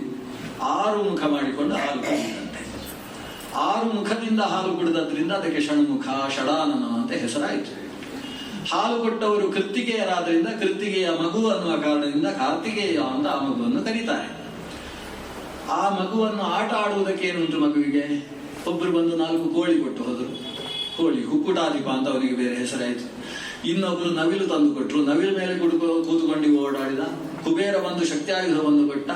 ಇದನ್ನೆಲ್ಲ ಹಿಡ್ಕೊಂಡು ಆತ ಎದ್ದು ನಿಂತಾಗ ಇಂದ್ರ ಬಂದು ಅಭಿಷೇಕ ಮಾಡಿ ನಮ್ಮ ದೇವಸೇನೆಯ ಅಧಿಪ ನೀನು ಅಂತ ಹೇಳಿ ಅವನಿಗೆ ಸೇನಾಧಿಪತ್ಯದ ಜವಾಬ್ದಾರಿಯನ್ನು ಕೊಟ್ಟ. ದೇವಸೇನಾಧಿಪನಾಗಿ ಈ ಷಣ್ಮುಖ ಬ್ರಾಹ್ಮಣರ ರಕ್ಷಣೆ ಮಾಡಿದ, ವೇದಜ್ಞರನ್ನು ರಕ್ಷಿಸಿದ, ವೇದಜ್ಞರನ್ನು ಬ್ರಹ್ಮಣ್ಯನಾಗಿ ನಿಂತದ್ರಿಂದ ಅವನಿಗೆ ಸುಬ್ರಹ್ಮಣ್ಯ ಅಂತ ಹೆಸರಾಗ್ತದೆ. ತಾರಕಾರಿ ಅಂತ ಕರೆಸಿಕೊಳ್ತಾನೆ. ಹೀಗೆ ರುದ್ರನ ಸಂತಾನ ಮುಂದುವರಿಯಿತು ಅಂತ ಶುಕಾಚಾರ್ಯರು ಕಥೆ ಮುಗಿಸಿದರು. ಆಮೇಲೆ ಗಣಪತಿಯ ಕಥೆ ಭಾಗವತದಲ್ಲಿದ್ದ, ಅದಕ್ಕೆ ಮತ್ತೆ ಬೇರೆ ಯಾವುದೋ ಪುರಾಣದಲ್ಲಿ ಕೇಳಬೇಕು. ಅಂತೂ ಈ ದಕ್ಷನ 16 ಜನ ಮಕ್ಕಳ ಕಥೆ ಮುಗಿಯಿತು. ಇಲ್ಲಿ ಹೆಣ್ಣು ಮಕ್ಕಳ ಕಥೆ ಸಾಕು, ಗಂಡು ಮಕ್ಕಳ ಕಥೆ ಕೇಳುವ. ಉತ್ತಾನಪಾದ ಮತ್ತು ಪ್ರಿಯವ್ರತ ಇಬ್ಬರು ಗಂಡು ಮಕ್ಕಳು. ಉತ್ತಾನಪಾದನಲ್ಲಿ ಧ್ರುವನ ಕಥೆ ಭಾರಿ ದೊಡ್ಡದು, ಎಲ್ರಿಗೂ ನಂಗಿಂತ ಹೆಚ್ಚು ಗೊತ್ತಿರಬಹುದು ಅಂತ ನಾನು ಹಾರಿಸಿಕೊಂಡು ಹೋಗ್ತೇನೆ. ಧ್ರುವನ ಕಥೆಯಲ್ಲಿ ಕಾಣಬೇಕಾದ್ದೇನು ಅಂದ್ರೆ, ಈ 2 ಮದುವೆ ಆಗುವುದೇ ಸಮಸ್ಯೆ ಅಂತ ಮೊದಲು ಅರ್ಥ ಮಾಡ್ಕೊಳ್ಬೇಕು. ಯಾಕಂದ್ರೆ ಇವನಿಗೆ 2 ಮದುವೆ ಉತ್ತಾನಪಾದನಿಗೆ. ಅದರ ಪರಿಣಾಮ ಅವನ ಹೆಸರೇನು? ಉತ್ತಾನಪಾದ ಅಂತ. ಉತ್ತಾನಪಾದ ಅಂದ್ರೆ ಶೀರ್ಷಾಸನ ಮಾಡುವ ಅಂತ ಅರ್ಥ. ಪಾದ ಉತ್ತಾನ ಅಂತ, ಕಾಲು ಮೇಲೆ ತಲೆ ಕೆಳಗೆ ಆದದ್ದೇ ಈ 2 ಮದುವೆ ಆದದ್ರಿಂದ ಅವನ ಸಮಸ್ಯೆಯಲ್ಲಿ. ಅದರ ಪರಿಣಾಮವಾಗಿಯೇ ಧ್ರುವ ಕಾಡಿಗೆ ಹೋಗಬೇಕಾಯಿತು. ಆದ್ರೆ ಧ್ರುವ ಕಾಡಿನಲ್ಲಿ ಹೋಗಿ ತಪಸ್ಸು ಮಾಡುವುದಕ್ಕೆ ಕಾರಣ ಯಾರು? ತಾಯಿಯಾದಂತಹ ಸುನೀತಿ. ಸುರುಚಿ ಎಷ್ಟು ಕೆಟ್ಟ ಕಾರಣವೋ ಅದಕ್ಕಿಂತ ಹೆಚ್ಚು ಪ್ರಾಮಾಣಿಕವಾದ ಕಾರಣ ಸುನೀತಿ. ನಾನು ಕಾಡಿಗೆ ಹೋಗಿ ದೇವರನ್ನು ಒಲಿಸಿಕೊಳ್ತೇನೆ, ಸುರುಚಿಯ ಹೊಟ್ಟೆಯಲ್ಲೇ ಹುಟ್ಟಬೇಕಂತೆ ಸಿಂಹಾಸನದಲ್ಲಿ ಕೂತುಕೊಳ್ಳುವುದಕ್ಕೆ ಅಂತ ಈ ಮಲತಾಯಿ ಮಾಡಿದಂತಹ ಅಪಚಾರ. ಆದರೆ ಅಪಚಾರಗೊಂಡಂತಹ 5 ವರ್ಷದ ಪುಟ್ಟ ಬಾಲಕ ಧ್ರುವ ತೀರ್ಮಾನ ಮಾಡಿದ್ದು ದೇವರನ್ನು ಕಂಡು ಬರ್ತೇನೆ ಅಂತ. ಈ ತಾಯಿ ಒಪ್ಪಿದ್ಲಲ್ವಾ, ಅದು ದೊಡ್ಡದು. ಈಗ 14 ವರ್ಷದ ಹುಡುಗರನ್ನು ವಿದ್ಯಾಪೀಠಕ್ಕೆ ಕಳಿಸಲಿಕ್ಕೆ ತಾಯಿ ಒಪ್ಪುವುದಿಲ್ಲ ಅಂತ ಪ್ರಸಂಗದಲ್ಲಿ ಈ ಕಾಡಿಗೆ ಕಳಿಸುವುದಕ್ಕೆ ಒಪ್ಪಿದ್ದು ಅನ್ನೋದು ಚಿಕ್ಕ ವಿಷಯ ಅಲ್ಲ. 5 ವರ್ಷದ ಹುಡುಗನನ್ನು, ಅವನಿಗೆ ತಪಸ್ಸು ಅಂದ್ರೆ ಏನು ಅಂತ ಗೊತ್ತಿಲ್ಲ ಹುಡುಗನಿಗೆ. ಅವನು ಕಾಡಿಗೆ ಹೋಗುದು, ಒಂದು ಕಾಲಲ್ಲಿ ನಿಂತುಕೊಳ್ಳುದು, ಹೀಗೆ ಕೈ ಇಟ್ಕೊಳ್ಳುದು, ಎಲ್ಲೋ ಚಿತ್ರ ನೋಡಿದ್ದಾನೆ, ಅದನ್ನು ನೋಡಿ ತಪಸ್ಸು ಮಾಡ್ತೇನೆ ಅಂತ ಹೊರಟಿದ್ದಾನೆ. ಮಂತ್ರೋಪದೇಶ ಇಲ್ಲ, ದೇವರು ಅಂದ್ರೆ ಏನು ಅಂತ ಸರಿಯಾಗಿ ಗೊತ್ತಿಲ್ಲ, ತಪಸ್ಸಿಗೆ ಹೊರಟಿದ್ದಾನೆ. ಮಧ್ಯದಲ್ಲಿ ನಾರದರು ಸಿಕ್ಕಿದ್ರು. ಏನು ಮಗು ಭಾರಿ ಸಿಟ್ಟು ಮಾಡಿಕೊಂಡಿದ್ದಿ? ಅದು ನನ್ನ ಅಮ್ಮನನ್ನು ಹೊಡಿಬೇಕು ಅಂತ. ಇವೊಂದು ಸಿಟ್ಟು ಬೇರೆ ಇವನದ್ದು. ಅದಕ್ಕೆ ನಾರದರು ಹೇಳ್ತಾರೆ, ಅದೆಲ್ಲ ಏನು ವಿಷಯ? ಅಮ್ಮ ಒಂದು ಸಲ ಸಿಟ್ಟು ಮಾಡಿಕೊಳ್ತಾಳೆ, ಇನ್ನೊಂದು ಸಲ ಖುಷಿ ಮಾಡ್ತಾಳೆ. ನಾಧುನಾಪ್ಯವಮಾನಂತೆ ಸಮ್ಮಾನಂ ಚಾಪಿ ಅರ್ಭಕ. ಮಗು, ಈ ವಯಸ್ಸಿನಲ್ಲಿ ಮಾನ ಅಪಮಾನ ಸಮಾನ. ನೀನು ಇದೆಲ್ಲ ಯೋಚನೆ ಮಾಡುವುದಲ್ಲ. ಈಗ ಹೋಗು ನಿನ್ನ ಸುರುಚಿ ಹತ್ರ, ನಿಮಗೆ ಚಕ್ಕಲಿ ಕೊಡ್ತಾಳೆ. ಅವಳು ಹಾಗೆ ಒಂದ್ಸಲ ಬೈತಾಳೆ, ಒಂದ್ಸಲ ಪ್ರೀತಿ ಮಾಡ್ತಾಳೆ. ಅದಕ್ಕೆಲ್ಲ ಕಾಡಿಗೆ ಬರುವುದಾ? ಕಾಡಿನಲ್ಲಿ ಹುಲಿ ಸಿಂಹ ಇರ್ತದೆ, ಹೆಬ್ಬಾವು ಹೀಗೆ ಬರ್ತದೆ, ಮುಖದ ಹತ್ರವೇ ಬುಸ್ ಅಂತ ಹೇಳ್ತಾರೆ ನಾರದರು. ಮಗುವನ್ನು ಹೇಗೆ ಎದುರಿಸಬೇಕು ಅಂತ ಗೊತ್ತು ಅವರಿಗೆ. ಈ ಮಗು ಹೇಳ್ತದೆ, ನಾನು ತಪಸ್ಸು ಮಾಡ್ಲಿಕ್ಕೆ ಹೊರಟದ್ದು. ತಪಸ್ಸು ಮಾಡುವಾಗ ಸರ್ಪಗಳೆಲ್ಲ ಪ್ರೀತಿ ಮಾಡ್ತಾನೆ ಅಂತ ಈ ಒಂದು ಕಥೆ ಯಾವುದಕ್ಕೆ ಹೇಳಿದ್ದಾನೆ ಸುರುಚಿಯ ಕೈಯಲ್ಲಿ, ಅದನ್ನು ಹೇಳ್ತಾನೆ. ಇವನ ಧೈರ್ಯವನ್ನು ನೋಡಿ ನಾರದರಿಗೆ ಖುಷಿ ಆಗ್ತದೆ. ಮಾಡು ತಪಸ್ಸು, ವಾಸುದೇವ ಅನ್ನುವ ರೂಪವನ್ನು ಧ್ಯಾನ ಮಾಡು, ಓಂ ನಮಃ ಅಂತ ಶುರು ಮಾಡು, ಭಗವತೇ ವಾಸುದೇವಾಯ ಅಂತ ಕೊನೆ ಮಾಡು. ಈ 12 ಮಂತ್ರವನ್ನು ಜಪಿಸಿಕೊಂಡು ಆಹಾರದ ಬಗ್ಗೆ ಗಮನ ಕೊಡದೆ ಒಳಗಿರುವ ಪ್ರಾಣವಾಯು ಶಕ್ತಿಯ ಮೇಲೆ ನಂಬಿಕೆ ಇಟ್ಟು ಆ ವಾಯುಶಕ್ತಿಯಿಂದಾಗಿ ಜೀವನ ಮಾಡಿಕೊಂಡು ದೇವರನ್ನೇ ಹೃದಯದಲ್ಲಿ ಕಾಣು. ಅಚ್ಛವರ್ಣ ಅಭಯವರ ಕರ. ಅಭಯ ಒಂದು ಕೈಯಲ್ಲಿ ಹೆದರಬೇಡಿ ಅಂತ ಹೇಳುವ ದೇವರ ಕೈ, ಇನ್ನೊಂದು ಸಲ ಬೇಕಾದ್ದು ತೆಗೋ ಅಂತ ಹೇಳ್ತಕ್ಕಂತಹ ವರಮುದ್ರೆ. ಅಭಯ ವರಮುದ್ರೆಯನ್ನು ಧರಿಸಿರುವ ಭಗವಂತನ ಸುಂದರವಾದ ಶಂಖಚಕ್ರ ಧಾರಣೆ ಮಾಡಿರುವ ಭಗವಂತನ ರೂಪವನ್ನು ಧ್ಯಾನ ಮಾಡು ಅಂತ ಅವರಿಗೆ ಉಪದೇಶ ಮಾಡ್ತಾರೆ. ಚಾಚೂ ತಪ್ಪದೆ ಮಗು ಆ ಮಂತ್ರವನ್ನು ಆ ಗುರುಗಳ ಮುಂದೆ ಉಚ್ಚರಿಸ್ತದೆ. ನಾರದ ಶಿಷ್ಯನಾದಂತಹ 5 ವರ್ಷದ ಮಗು ಅದೇ ಮಂತ್ರವನ್ನು ಧ್ಯಾನ ಮಾಡಿ 6 ತಿಂಗಳಲ್ಲಿ ಸಾಧನೆ ಮಾಡ್ತಾನೆ. ಏನೂ ತಿನ್ನದೆ ಕೊನೆಯ ತಿಂಗಳಲ್ಲಿ ಆಹಾರವೇ ಇಲ್ಲದೆ ತಪಸ್ಸು. ದೇವರು ಇವ ಯಾವ ರೂಪದಿಂದ ಧ್ಯಾನ ಮಾಡ್ತಾ ಇದ್ದ ಅದೇ ವಾಸುದೇವ ರೂಪದಿಂದ ಕಾಣಿಸಿದಂತೆ ಮುಂಭಾಗದಲ್ಲಿ ಬಂದ. ನಾವಿಲ್ಲಿ ಗಮನಿಸಬೇಕಾದ ಅಂಶ ಏನು? ನಮ್ಮಿಂದ ಆಗುವುದಿಲ್ಲ ಅಂತ ಕೂತ್ರೆ ಯಾವ ಕೆಲಸವೂ ಆಗುವುದಿಲ್ಲ. ಆಗ್ತದೆ ಅಂತ ಯೋಚನೆ ಮಾಡಿದ್ರೆ ಅಸಾಧ್ಯವನ್ನು ಸಾಧಿಸಬಹುದು ಅನ್ನೋದು ಧ್ರುವನಿಂದ ಕಲಿಬೇಕಾದ್ದು. ಸಂಸ್ಕೃತದಲ್ಲಿ ಟಿಟ್ಟಿಭಾನ್ಯಾಯ ಅಂತುಂಟು. 2 ಪುಟ್ಟ ಹಕ್ಕಿಗಳು ಸಮುದ್ರ ತೀರದಲ್ಲಿ ವಾಸ ಮಾಡ್ತಾ ಇದ್ವು. ಈ ಏಕಾದಶಿ ದಿವಸ ಕತೆ ಹೇಳಿದ್ರೆ ಮಾತ್ರ ಎಲ್ರಿಗೂ ಸ್ವಲ್ಪ ಎಚ್ಚರ ಆಗುತ್ತೆ, ಅದಕ್ಕೋಸ್ಕರ. ಸಮುದ್ರ ತೀರದಲ್ಲಿ ವಾಸ ಮಾಡ್ತಾ ಇದ್ದ 2 ಹಕ್ಕಿಗಳು. ಮೊಟ್ಟೆ ಇಟ್ಟಿದಂತೆ ಟಿಟ್ಟಿಭಾ, ಗುಬ್ಬಿಯ ಹಾಗೆ ಪುಟ್ಟ ಹಕ್ಕಿ ಟಿಟ್ಟಿಭಾ. ಟಿಟ್ಟಿ ಟಿಟ್ಟಿ ಶಬ್ದ ಮಾಡುವುದಕ್ಕೆ ಟಿಟ್ಟಿಭಾ ಅಂತ ಹೆಸರದು. ಮೊಟ್ಟೆ ಇಟ್ಟಾಗ ಸಮುದ್ರ ದೊಡ್ಡ ಅಲೆಯಿಂದ ಮೊಟ್ಟೆಯನ್ನು ನುಂಗಿದ. ಅವಳಿಗೆ ಬೇಸರ ಆಯಿತು. ಪತಿ ಹತ್ರ ಹೇಳಿದ್ಲು, ಹೀಗಾಯಿತು, ಸರಿ ಏನು ಮಾಡುದು, ನಮ್ಮ ಹಣೆ ಬರಹ ಅಂತ ಪತಿ ಸಮಾಧಾನ ಮಾಡಿದ. ಎರಡನೇ ಬಾರಿ ಮೊಟ್ಟೆ ಇಟ್ಟಾಗ ಅದೇ ದಿವಸ ಮತ್ತೆ ಹೋಯ್ತು ಇವರ ಮೊಟ್ಟೆ. ಸಮುದ್ರನಿಗೆ ಇದು ತಮಾಷೆ. ಇವಳು ಹೇಳಿದ್ನು, ನೋಡಿ ಹೀಗೆ ಮಾಡ್ತಾನೆ ಸಮುದ್ರ, ಮುಂದಿನ ಸಲ ಏನಾದ್ರೂ ಅವ ಮಾಡಬೇಕು ನೋಡೋಣ ಅಂತ. ಈ ಪುಟ್ಟ ಹಕ್ಕಿ ಅಷ್ಟು ಗರ್ವ ಅದಕ್ಕೆ. ಮೂರನೇ ಸಲ ಮೊಟ್ಟೆ ಹೋಯ್ತು. ಈಗ ಇವಳು ತೀರ್ಮಾನ ಮಾಡಿದ್ರು, ನಾವು ಸಮುದ್ರವನ್ನು ಒಣಗಿಸಿ ಮೊಟ್ಟೆಯನ್ನು ತಗೊಳ್ಳುವ ಅಂತ ಹಕ್ಕಿಗಳ ತೀರ್ಮಾನ. ಅಂತೂ ಎರಡು ಹಕ್ಕಿಗಳದ್ದು ದೊಡ್ಡ ಶ್ರಮದಾನ. ಅಲ್ಲಿ ಅಲ್ಲಿ ಅಲ್ಲಿ ತರುವುದು, ಇಲ್ಲಿ ಉಗುಳುದು. ನಾರದರು ಬಂದ್ರು, ಅವರಿಲ್ಲದೆ ಕಥೆಯೇ ಇಲ್ಲ. ಏನ್ ಮಾಡ್ತಾ ಇದ್ದೀರಿ? ಸಮುದ್ರ ಒಣಗಿಸುವ ಕಾರ್ಯಕ್ರಮ ಅಂತ ಸಿಟ್ಟಿನಿಂದಲೇ ಹೇಳಿತು ಟಿಟ್ಟಿಬಾ. ಮಾಡಿ ಮಾಡಿ ಇಂತ ನಾರದರು ಹೊರಟು ಹೋಗಿ ಗರುಡನಿಗೆ ಹೇಳಿದ್ರಂತೆ, ನೋಡಿ ನಿಮ್ಮ ಜಾತಿಯವರು ಹೀಗಾಗಿದೆ. ಈ ಜಾತಿ ಪ್ರಶ್ನೆ ಬಂದ ಗುಳ್ಳೆ ಎಲ್ಲ ಗಟ್ಟಿ ಆಗ್ತಾರೆ. ಗರುಡ ಬಂದ, ತನ್ನ ರೆಕ್ಕೆಯಿಂದ ಸಮುದ್ರಕ್ಕೆ ಹೊಡೆದ. ಸಮುದ್ರವೇ ಗಜಿಬಿಜಿಯಾಗಿ ಹೋಗಿ ಬಂಗಾರದ ತಟ್ಟೆಯಲ್ಲಿ 3 ಮೊಟ್ಟೆಯನ್ನಿಟ್ಟು ಈ ಹಕ್ಕಿಗಳಿಗೆ ಸಮರ್ಪಣೆ ಮಾಡಿದ ಅಂತ ಮಹಾಭಾರತದ ಒಂದು ಕಥೆ. ಇದಕ್ಕೆ ಟಿಟ್ಟಿಭನ್ಯಾಯ ಅಂತ ಹೆಸರು. ಏನು ಹೇಳ್ತದೆ ಇದು? ಆಗುವುದಿಲ್ಲ ಅಂತ ಕೂತ್ರೆ ಕೆಲಸ ಆಗುವುದಿಲ್ಲ. ಅಸಾಧ್ಯವಾದ ಕೆಲಸಕ್ಕೂ ಮುನ್ನಡಿ.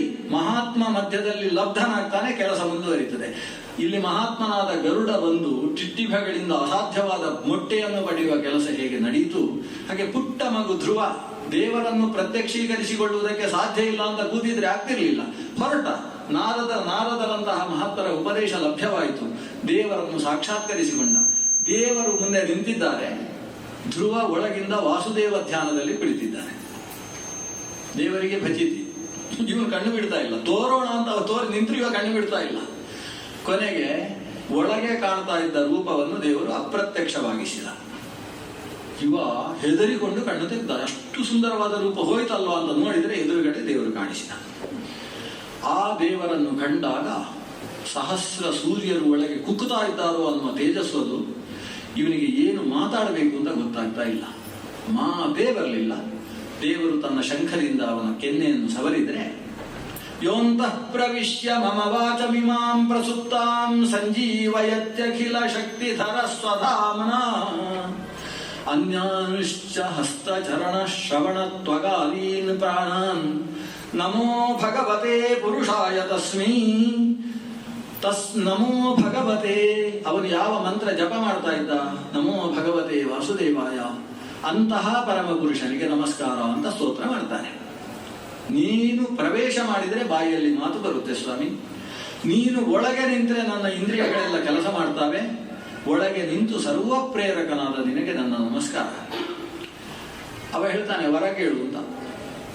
ಇವನೇನು ಕೇಳಬೇಕು? ನಂಗೆ ಸಿಂಹಾಸನ ಬೇಕು ಅಂತ ಕೇಳಬೇಕು. ಆದ್ರೆ ಪುಣ್ಯಕ್ಕೆ ಅದು ಕೇಳಲಿಲ್ಲ. ಅವ ಕೈ ಮುಗಿದುಕೊಂಡು ಮಾತೇ ಆಡುವುದಿಲ್ಲ. ಆಗ ದೇವರು, ಸರಿ ನೀನೇ ಸಿಂಹಾಸನದಲ್ಲಿ ಕೂತುಕೊಳ್ತಿ, 36,000 ವರ್ಷ ನೀನು ರಾಜ್ಯಭಾರ ಮಾಡ್ತಿ, ಆಮೇಲೆ ಶಾಶ್ವತವಾದ ಧ್ರುವ ಪದವಿಯಲ್ಲಿ ವಿರಾಜಿಸ್ತಿ ಅಂತ ಹೇಳಿ ಅದೃಶ್ಯನಾದ. ದೇವರು ಅದೃಶ್ಯನಾದ ಮೇಲೆ ಇವ ಕಣ್ಣೀರು ಹಾಕಿಕೊಂಡು, ಛೇ, ಮೋಕ್ಷವನ್ನು ಕೊಡಬಲ್ಲ ದೇವರು ಬಂದಾಗ ಏನೋ ಮನಸ್ಸಿನಲ್ಲಿ ಆಲೋಚನೆ ಮಾಡಿ ಪಡೆದು ಬಿಟ್ಟಲ್ಲ, ಎಷ್ಟು ತಪ್ಪಾಗಿ ಹೋಯಿತು. ಲಕ್ಷಾಧೀಶನ ಹತ್ರ ಕಬಡೆ ಕಾಸು ಕೇಳಿದ ಹಾಗೆ ಆಯಿತು ಅಂತ ಹೇಳಿಕೊಂಡು ತನ್ನ ಊರಿನ ಕಡೆಗೆ ಹೊರಡ್ತಾನೆ. ನಾರದರು ಅಲ್ಲೆಲ್ಲ ವ್ಯವಸ್ಥೆ ಮಾಡಿಟ್ಟಿದ್ದಾರೆ. ಇಲ್ಲಿ ಇವನಿಗೆ ಮಂತ್ರೋಪದೇಶ ಮಾಡಿದ ನಾರದರು ಅಲ್ಲಿ ಹೋಗಿ ಉತ್ತಾನಪಾದನಿಗೆ ಹೇಳಿದ್ದಾರೆ. ಅಳ್ತಾ ಇದ್ದಂತೆ ಉತ್ತಾನಪಾದ, ನನ್ನ ಹೆಂಡತಿಗೆ ಕೈ ಸಿಕ್ಕ ಹಾಕೊಂಡು ನಾನು ನನ್ನ ಮಗನನ್ನೇ ಕಳ್ಕೊಂಡೆ ಅಂತ ಹೇಳಿ ಹುಡುಗಿಸಿ ಅಂತ ಹೇಳಿ ಸೇನಾಧಿಪತಿಗಳನ್ನೆಲ್ಲ ಕರೆದಿದ್ದಾನೆ. ನಾರದರು ಬಂದ್ರೆ ಅದೊಂದು ಮಾತ್ರ ಮಾಡಬೇಡ, ಅವನು ಹೋದವ ಬರ್ತಾನೆ 6 ತಿಂಗಳಲ್ಲಿ, ನಿಮ್ಮ ಇಡೀ ಕುಲಕ್ಕೇನೆ ಒಂದು ವಿಶಿಷ್ಟವಾದ ಗೌರವ ತಂದು ಕೊಡ್ತಾನೆ, ಅವನನ್ನು ಹುಡುಕಿಸಿ ಹಾಳು ಮಾಡಬೇಡ ಅಂತ ಹೇಳಿದ್ದಾರೆ. 6 ತಿಂಗಳಿಗೆ ಸರಿಯಾಗಿ ಬಂದರೆ ಅವನಿಗೆ ಕುಂಕುಮದ ಆರತಿ ಮಾಡಿ ಅವನ ಹಣೆಗೆ ಬೊಟ್ಟು ಇಟ್ಟು, ದೃಷ್ಟಿಯ ಬೊಟ್ಟಿಟ್ಟು ಒಳಗೆ ಕರ್ಕೊಂಡವಳು ಸುನೀತಿ ಅಲ್ಲ, ಸುರುಚಿ. ದೇವರನ್ನು ಕಂಡು ಬಂದಂತಹ ವ್ಯಕ್ತಿಗೆ ಎಂಥವರೂ ಬಾಗ್ತಾರೆ ಅನ್ನುವುದಕ್ಕೆ ಧ್ರುವ ದೃಷ್ಟಾಂತನಾಗಿದ್ದಾನೆ. ಹೆಣ್ಣಾನೆಯ ಮೇಲೆ ಕುಳ್ಳಿಸಿ ಅವನಿಗೆ ಊರಿನಲ್ಲಿ ಮೆರವಣಿಗೆ ಆಗ್ತದೆ. ಮುಂದಕ್ಕೆ ಅವನೇ ಸಿಂಹಾಸನದಲ್ಲಿ 36 ವರ್ಷ ರಾಜ್ಯಭಾರ ಮಾಡ್ತಾನೆ. ಶಿಂಶುಮಾರ ರೂಪಿಯಾದ ಭಗವಂತ ತನ್ನ ಮಗಳನ್ನೇ ಧ್ರುವನಿಗೆ ಮದುವೆ ಮಾಡಿಕೊಡ್ತಾನೆ. ಅವಳಿಗೆ ಭ್ರಮಿ ಅಂತ ಹೆಸರು. ಆ ಭ್ರಮಿ ಧ್ರುವ ಇವರ ವಂಶದಲ್ಲಿ ಮುಂದಕ್ಕೆ 7ನೆಯ ತಲೆಯಾಗಿ ಅಂಗರಾಜ ಬರ್ತಾನೆ. ಅಂಗನ ಮಗ ವೇನ, ವೇನನಿಂದ ಸಾಕ್ಷಾತ್ ಭಗವಂತ ಪೃಥು ಅನ್ನುವ ಹೆಸರಿನಿಂದ ಆವಿರ್ಭವಿಸಿ ಬರ್ತಾನೆ. ಆ ಪೃಥುರಾಜನಿಂದ ಈ ದೇಶದಲ್ಲಿ ರಾಜವ್ಯವಸ್ಥೆ ಪ್ರಾರಂಭ ಆಯಿತು. ಆದಿರಾಜ ಅಂತ ಪೃಥ್ವಿಗೆ ಹೆಸರು. ಭೂಮಿ ಪೃಥ್ವಿ ಅಂತ ಕರೆಸಿಕೊಂಡದ್ದು ಈ ಪೃಥ್ವಿನಿಂದ. ವೇದದಲ್ಲಿ ಪೃಥ್ವಿ ಅಂತ ಶಬ್ದ ಬರ್ತದೆ. ಶಾಶ್ವತವಾಗಿ ಇದು ಪೃಥ್ವಿ ಅಂತ ಕರೆಸಿಕೊಂಡದ್ದೇ ಪೃಥ್ವಿನಿಂದ. ಯಾಕೆ ಪೃಥುವಿನಿಂದ ದೇಶಕ್ಕೆ ಪೃಥ್ವಿ ಅಂತ ಬಂತು ಅಂದರೆ, ರಾಜ ಪೃಥು ಈ ಭೂಮಿಯಲ್ಲಿ ಎಲ್ಲ ವ್ಯವಸ್ಥೆಯನ್ನು ಮಾಡಿದವ. ಅಲ್ಲಿ ತನಕ ನದಿ ತೀರದಲ್ಲಿ ಮಾತ್ರ ವಸತಿಯ ವ್ಯವಸ್ಥೆ ಇತ್ತು. ಇವ ಕೆರೆಗಳ ಸುತ್ತಮುತ್ತ ಗ್ರಾಮಗಳನ್ನು ನಿರ್ಮಾಣ ಮಾಡಿದ. ಗ್ರಾಮದಿಂದ ಚೇಟ, ಅದಕ್ಕಿಂತ ಪುಟ್ಟದು. ಗ್ರಾಮಗಳು ಸೇರಿ ಒಂದು ಜನಪದ, ಇವತ್ತು ತಾಲೂಕು ಅಂತ ಹೇಳುವ ವ್ಯವಸ್ಥೆ. ಜನಪದದ ಮಧ್ಯದಲ್ಲಿ ಇವರು ಮಾಡಿದ್ದನ್ನು ಅಲ್ಲಿ ತಂದು, ಅವರು ಕೃಷಿ ಮಾಡಿದ್ದನ್ನು ತಂದು ವಿನಿಮಯ ಮಾಡುವುದಕ್ಕೋಸ್ಕರ ಸಂತೆಗಳು, ಇವತ್ತು ಮಾರ್ಕೆಟ್ ಅಂತ ಕರೆಯುವಂತಹ ವ್ಯವಸ್ಥೆ, ಈ ವ್ಯವಸ್ಥೆಯನ್ನು ರೂಪಿಸಿಕೊಟ್ಟ. ಈ ಕೃಷಿ ಮಾಡಿದರೆ ಸರಿಯಾಗಿ ಅಲ್ಲಿ ಬೆಳೆಯುವುದಿಲ್ಲ, ಅಂತಹ ಜಾಗವನ್ನು ತನ್ನ ಧನುಷ್ಕೋಟಿಯಿಂದಲೇ ಸರಿ ಮಾಡಿ ಎಲ್ಲ ಕೃಷಿಯೋಗ್ಯವಾದ ಭೂಮಿಯನ್ನಾಗಿಸಿದ. ಖನಿಜ ಸಂಪತ್ತು ಇಲ್ಲಿ ಉಳ್ಳಂತಹ ಪ್ರದೇಶದಿಂದ ಖನಿಜಗಳಿಗೆ ಗಣಿಗಾರಿಕೆಯ ವ್ಯವಸ್ಥೆಯನ್ನು ಮಾಡಿದ. ಇವತ್ತು ನಾಗರಿಕ ಪದ್ಧತಿ ಅಂತ ಏನೆಲ್ಲ ಉಂಟೋ ಅದನ್ನು ಶುರು ಮಾಡಿದಂತಹ ಮೊದಲ ರಾಜ ಪೃಥು. ಆದ್ರಿಂದ ಇದಕ್ಕೆ ಪೃಥ್ವಿ ಅಂತ ಅವರಿಂದ ಹೆಸರಾಯಿತು. ಪೃಥುವಿನ ವಂಶ ಮುಂದುವರಿತದೆ. ಇನ್ನು ಪ್ರಿಯವ್ರತನ ಕಥೆ. ಈ ಪೃಥುವಿನ ವಂಶದಲ್ಲಿ ಮುಂದೆ ಒಬ್ಬ ಪ್ರಾಚೀನ ಬರಿಷಿ ಅಂತ ರಾಜ ಬರ್ತಾನೆ. ಪ್ರಾಚೀನ ಬರಿಷಿ ಅಂತ ಒಂದು ದೊಡ್ಡ ಗೋಳು. ಅವೊಂದು ಕಥೆ ಏನಂದ್ರೆ, ಅವನಿಗೆ ಯಾಗ ಮಾಡುವುದು ಅಂದ್ರೆ ಭಾರಿ ಇಷ್ಟ. ಹೋದಲ್ಲೆಲ್ಲ ಯಾಗ. ಅವನು ಗಂಗಾ ತೀರಕ್ಕೆ ಹೋದ್ರೆ ಇಲ್ಲೊಂದು ಹೊಗೆ ಎಬ್ಬಿಸುವ ಅಂತ ಅಲ್ಲೊಂದು ಯಾಗ.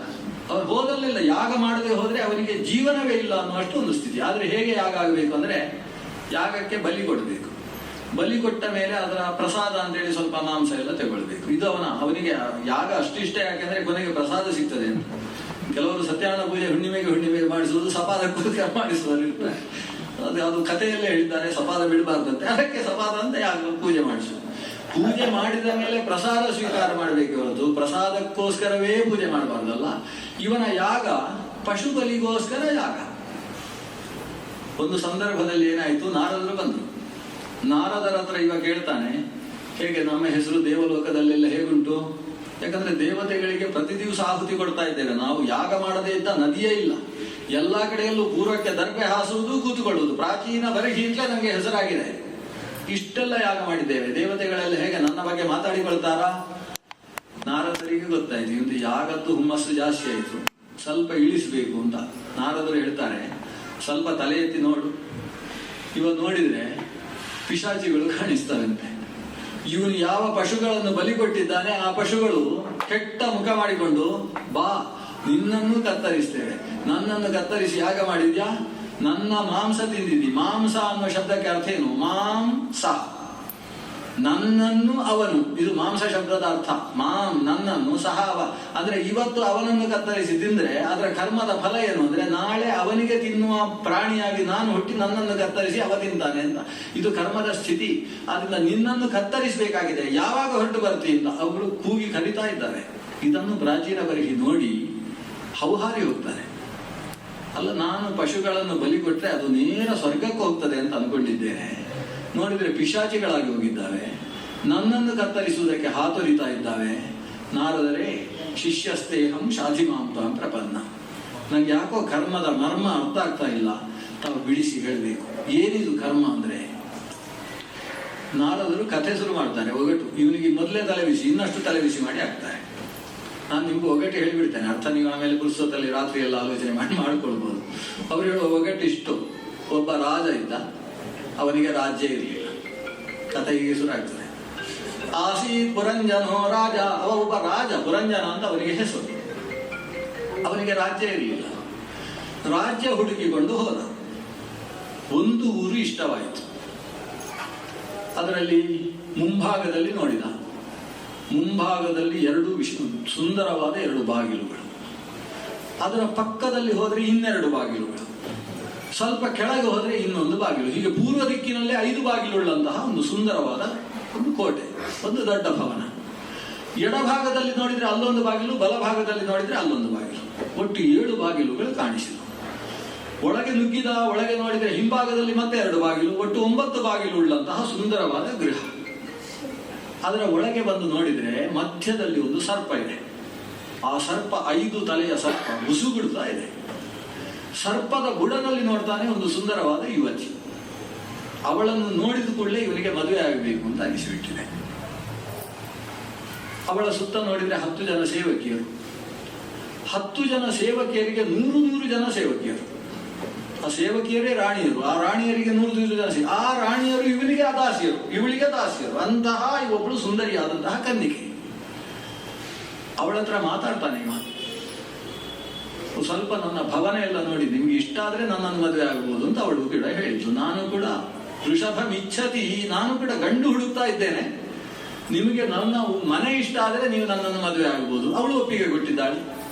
ಇವ ಒಂದೊಂದೇ ಬಾಗಿಲಲ್ಲಿ ಹೊರಗೆ ಬಂದು ನೋಡ್ತಾನೆ. ಮುಂಭಾಗದ 2 ಬಾಗಿಲಲ್ಲಿ ಹೊರಗೆ ಬಂದ್ರೆ ಏನು ಸುಂದರವಾದ ಹೂತೋಟ, ಕಣ್ಣಿನಿಂದ ತುಂಬಿಸಿಕೊಳ್ಳಿಕ್ಕೆ ಸಾಧ್ಯ ಇಲ್ಲ, ಅಷ್ಟು ಸುಂದರವಾದಂತಹ ದೃಶ್ಯಗಳು. ಇನ್ನೆರಡು ಮೂಗಿನಿಂದ ಹೊರಗೆ ಬಂದ್ರೆ, ಇನ್ನೆರಡು ಬಾಗಿಲುಗಳಿಂದ ಹೊರಗೆ ಬಂದ್ರೆ, ಇನ್ನೆರಡು ಬಾಗಿಲು ಉಂಟಲ್ಲ ಅದರ ಪಕ್ಕದ 2 ಬಾಗಿಲುಗಳು, ಅಲ್ಲಿಗೆ ಬಂದ್ರೆ ಒಂದು ಕಡೆಯಲ್ಲಿ ಬಹಳ ನಾನಾ ಘಮಘಮಿಸುವ ಪದಾರ್ಥಗಳು, ಇನ್ನೊಂದು ಕಡೆಯಲ್ಲಿ ಬೇರೆ ಬೇರೆ ತರದ ಸೆಂಟುಗಳು, ಸುಗಂಧಗಳು. ಇಲ್ಲಿ ತಿನ್ನುವ ಘಮಘಮಿಸುವ ಪದಾರ್ಥ, ಅಲ್ಲಿ ಮೂಸುವ ನಾನಾ ಪದಾರ್ಥಗಳು. ಆಮೇಲೆ ಒಂದು ಬಾಗಿಲಿತ್ತು, ಅದರಲ್ಲಿ ಹೊರಗೆ ಬಂದ್ರೆ ತಿನ್ನುವುದಕ್ಕೆ ಏನೇನು ಪದಾರ್ಥ ಬೇಕೋ ಅದೆಲ್ಲ ಸಿಗ್ತಾ ಇದೆ. ಇಷ್ಟೆಲ್ಲ ನೋಡಿ ಬಂದವ ಇನ್ನು ಎಡಭಾಗದ ಬಾಗಿಲಲ್ಲಿ ಹೋಗುವ ಅಂತ ನೋಡಿದ್ರೆ ಅಲ್ಲೆಲ್ಲ ತಂತ್ರಿ ವಾದ್ಯಗಳು, ಗೋಷ್ಠಿ, ಕೇಳುವುದಕ್ಕೆ ಇಂಪಾದಂತಹ ಸಾಹಿತ್ಯಗಳು. ಈ ಕಡೆಯಲ್ಲಿ ವೋಕಲ್, ಬರೀ ಮಾತಿನಲ್ಲಿ ಹೇಳ್ತಕ್ಕಂಥ ಗಾನ ಸಾಮ್ರಾಜ್ಯ. ಒಟ್ಟಿನಲ್ಲಿ ಭಾರಿ ಇಷ್ಟವಾಗಿ ಆಯಿತು. ಕೇಳುವುದಕ್ಕಿದೆ, ನೋಡುವುದಕ್ಕಿದೆ, ತಿನ್ನುವುದಕ್ಕಿದೆ, ಮೂಸುವುದಕ್ಕಿದೆ, ಹಾರಾಡುವುದಕ್ಕಿದೆ, ಎಲ್ಲಕ್ಕೂ ಇದೆ.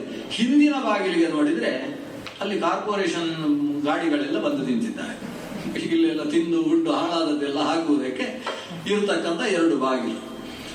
ಇಷ್ಟನ್ನು ನೋಡಿದವ ನಂಗಾಗಬಹುದು ಅಂತ ಅನಿಸಿದೆ, ಮದುವೆ ಆಗೋಣ ಅಂತ ಮದುವೆ ಆಗ್ತಾರೆ. ಮದುವೆ ಆದ ಮೇಲೆ ಅದರಲ್ಲಿ 5,000 ಜನ ಮಕ್ಕಳು ಬೇರೆ ಆಗ್ತಾರೆ. ಇಲ್ಲಿ 1-2 ಲೆಕ್ಕವೇ ಇಲ್ಲ, 5,000 ಜನ ಮಕ್ಕಳಾಗ್ತಾರೆ. ಒಂದು ಸಲ ಇವ ಬೇಟೆಗೆ ಹೋಗಿ ಏನೋ ಎಡವಟ್ಟೆ ಎಲ್ಲ ಆಗ್ತದೆ, ಆಕೆಯನ್ನು ತನ್ನ ಪ್ರಾಣ ಅಂತ ತಿಳ್ಕೊಳ್ತಾನೆ. ಆದ್ರೆ ಎಷ್ಟು ಸಮಯ ಅಂತ, ಇವನ ಪಟ್ಟಣಕ್ಕೆ ಆಕ್ರಮಣ ಶುರುವಾಗ್ತದೆ. ಆಕ್ರಮಣಕ್ಕೋಸ್ಕರ ಬಂದವರಿಗೆ ಹೆಸರು ಚಂಡವೇಗ ಅಂತ.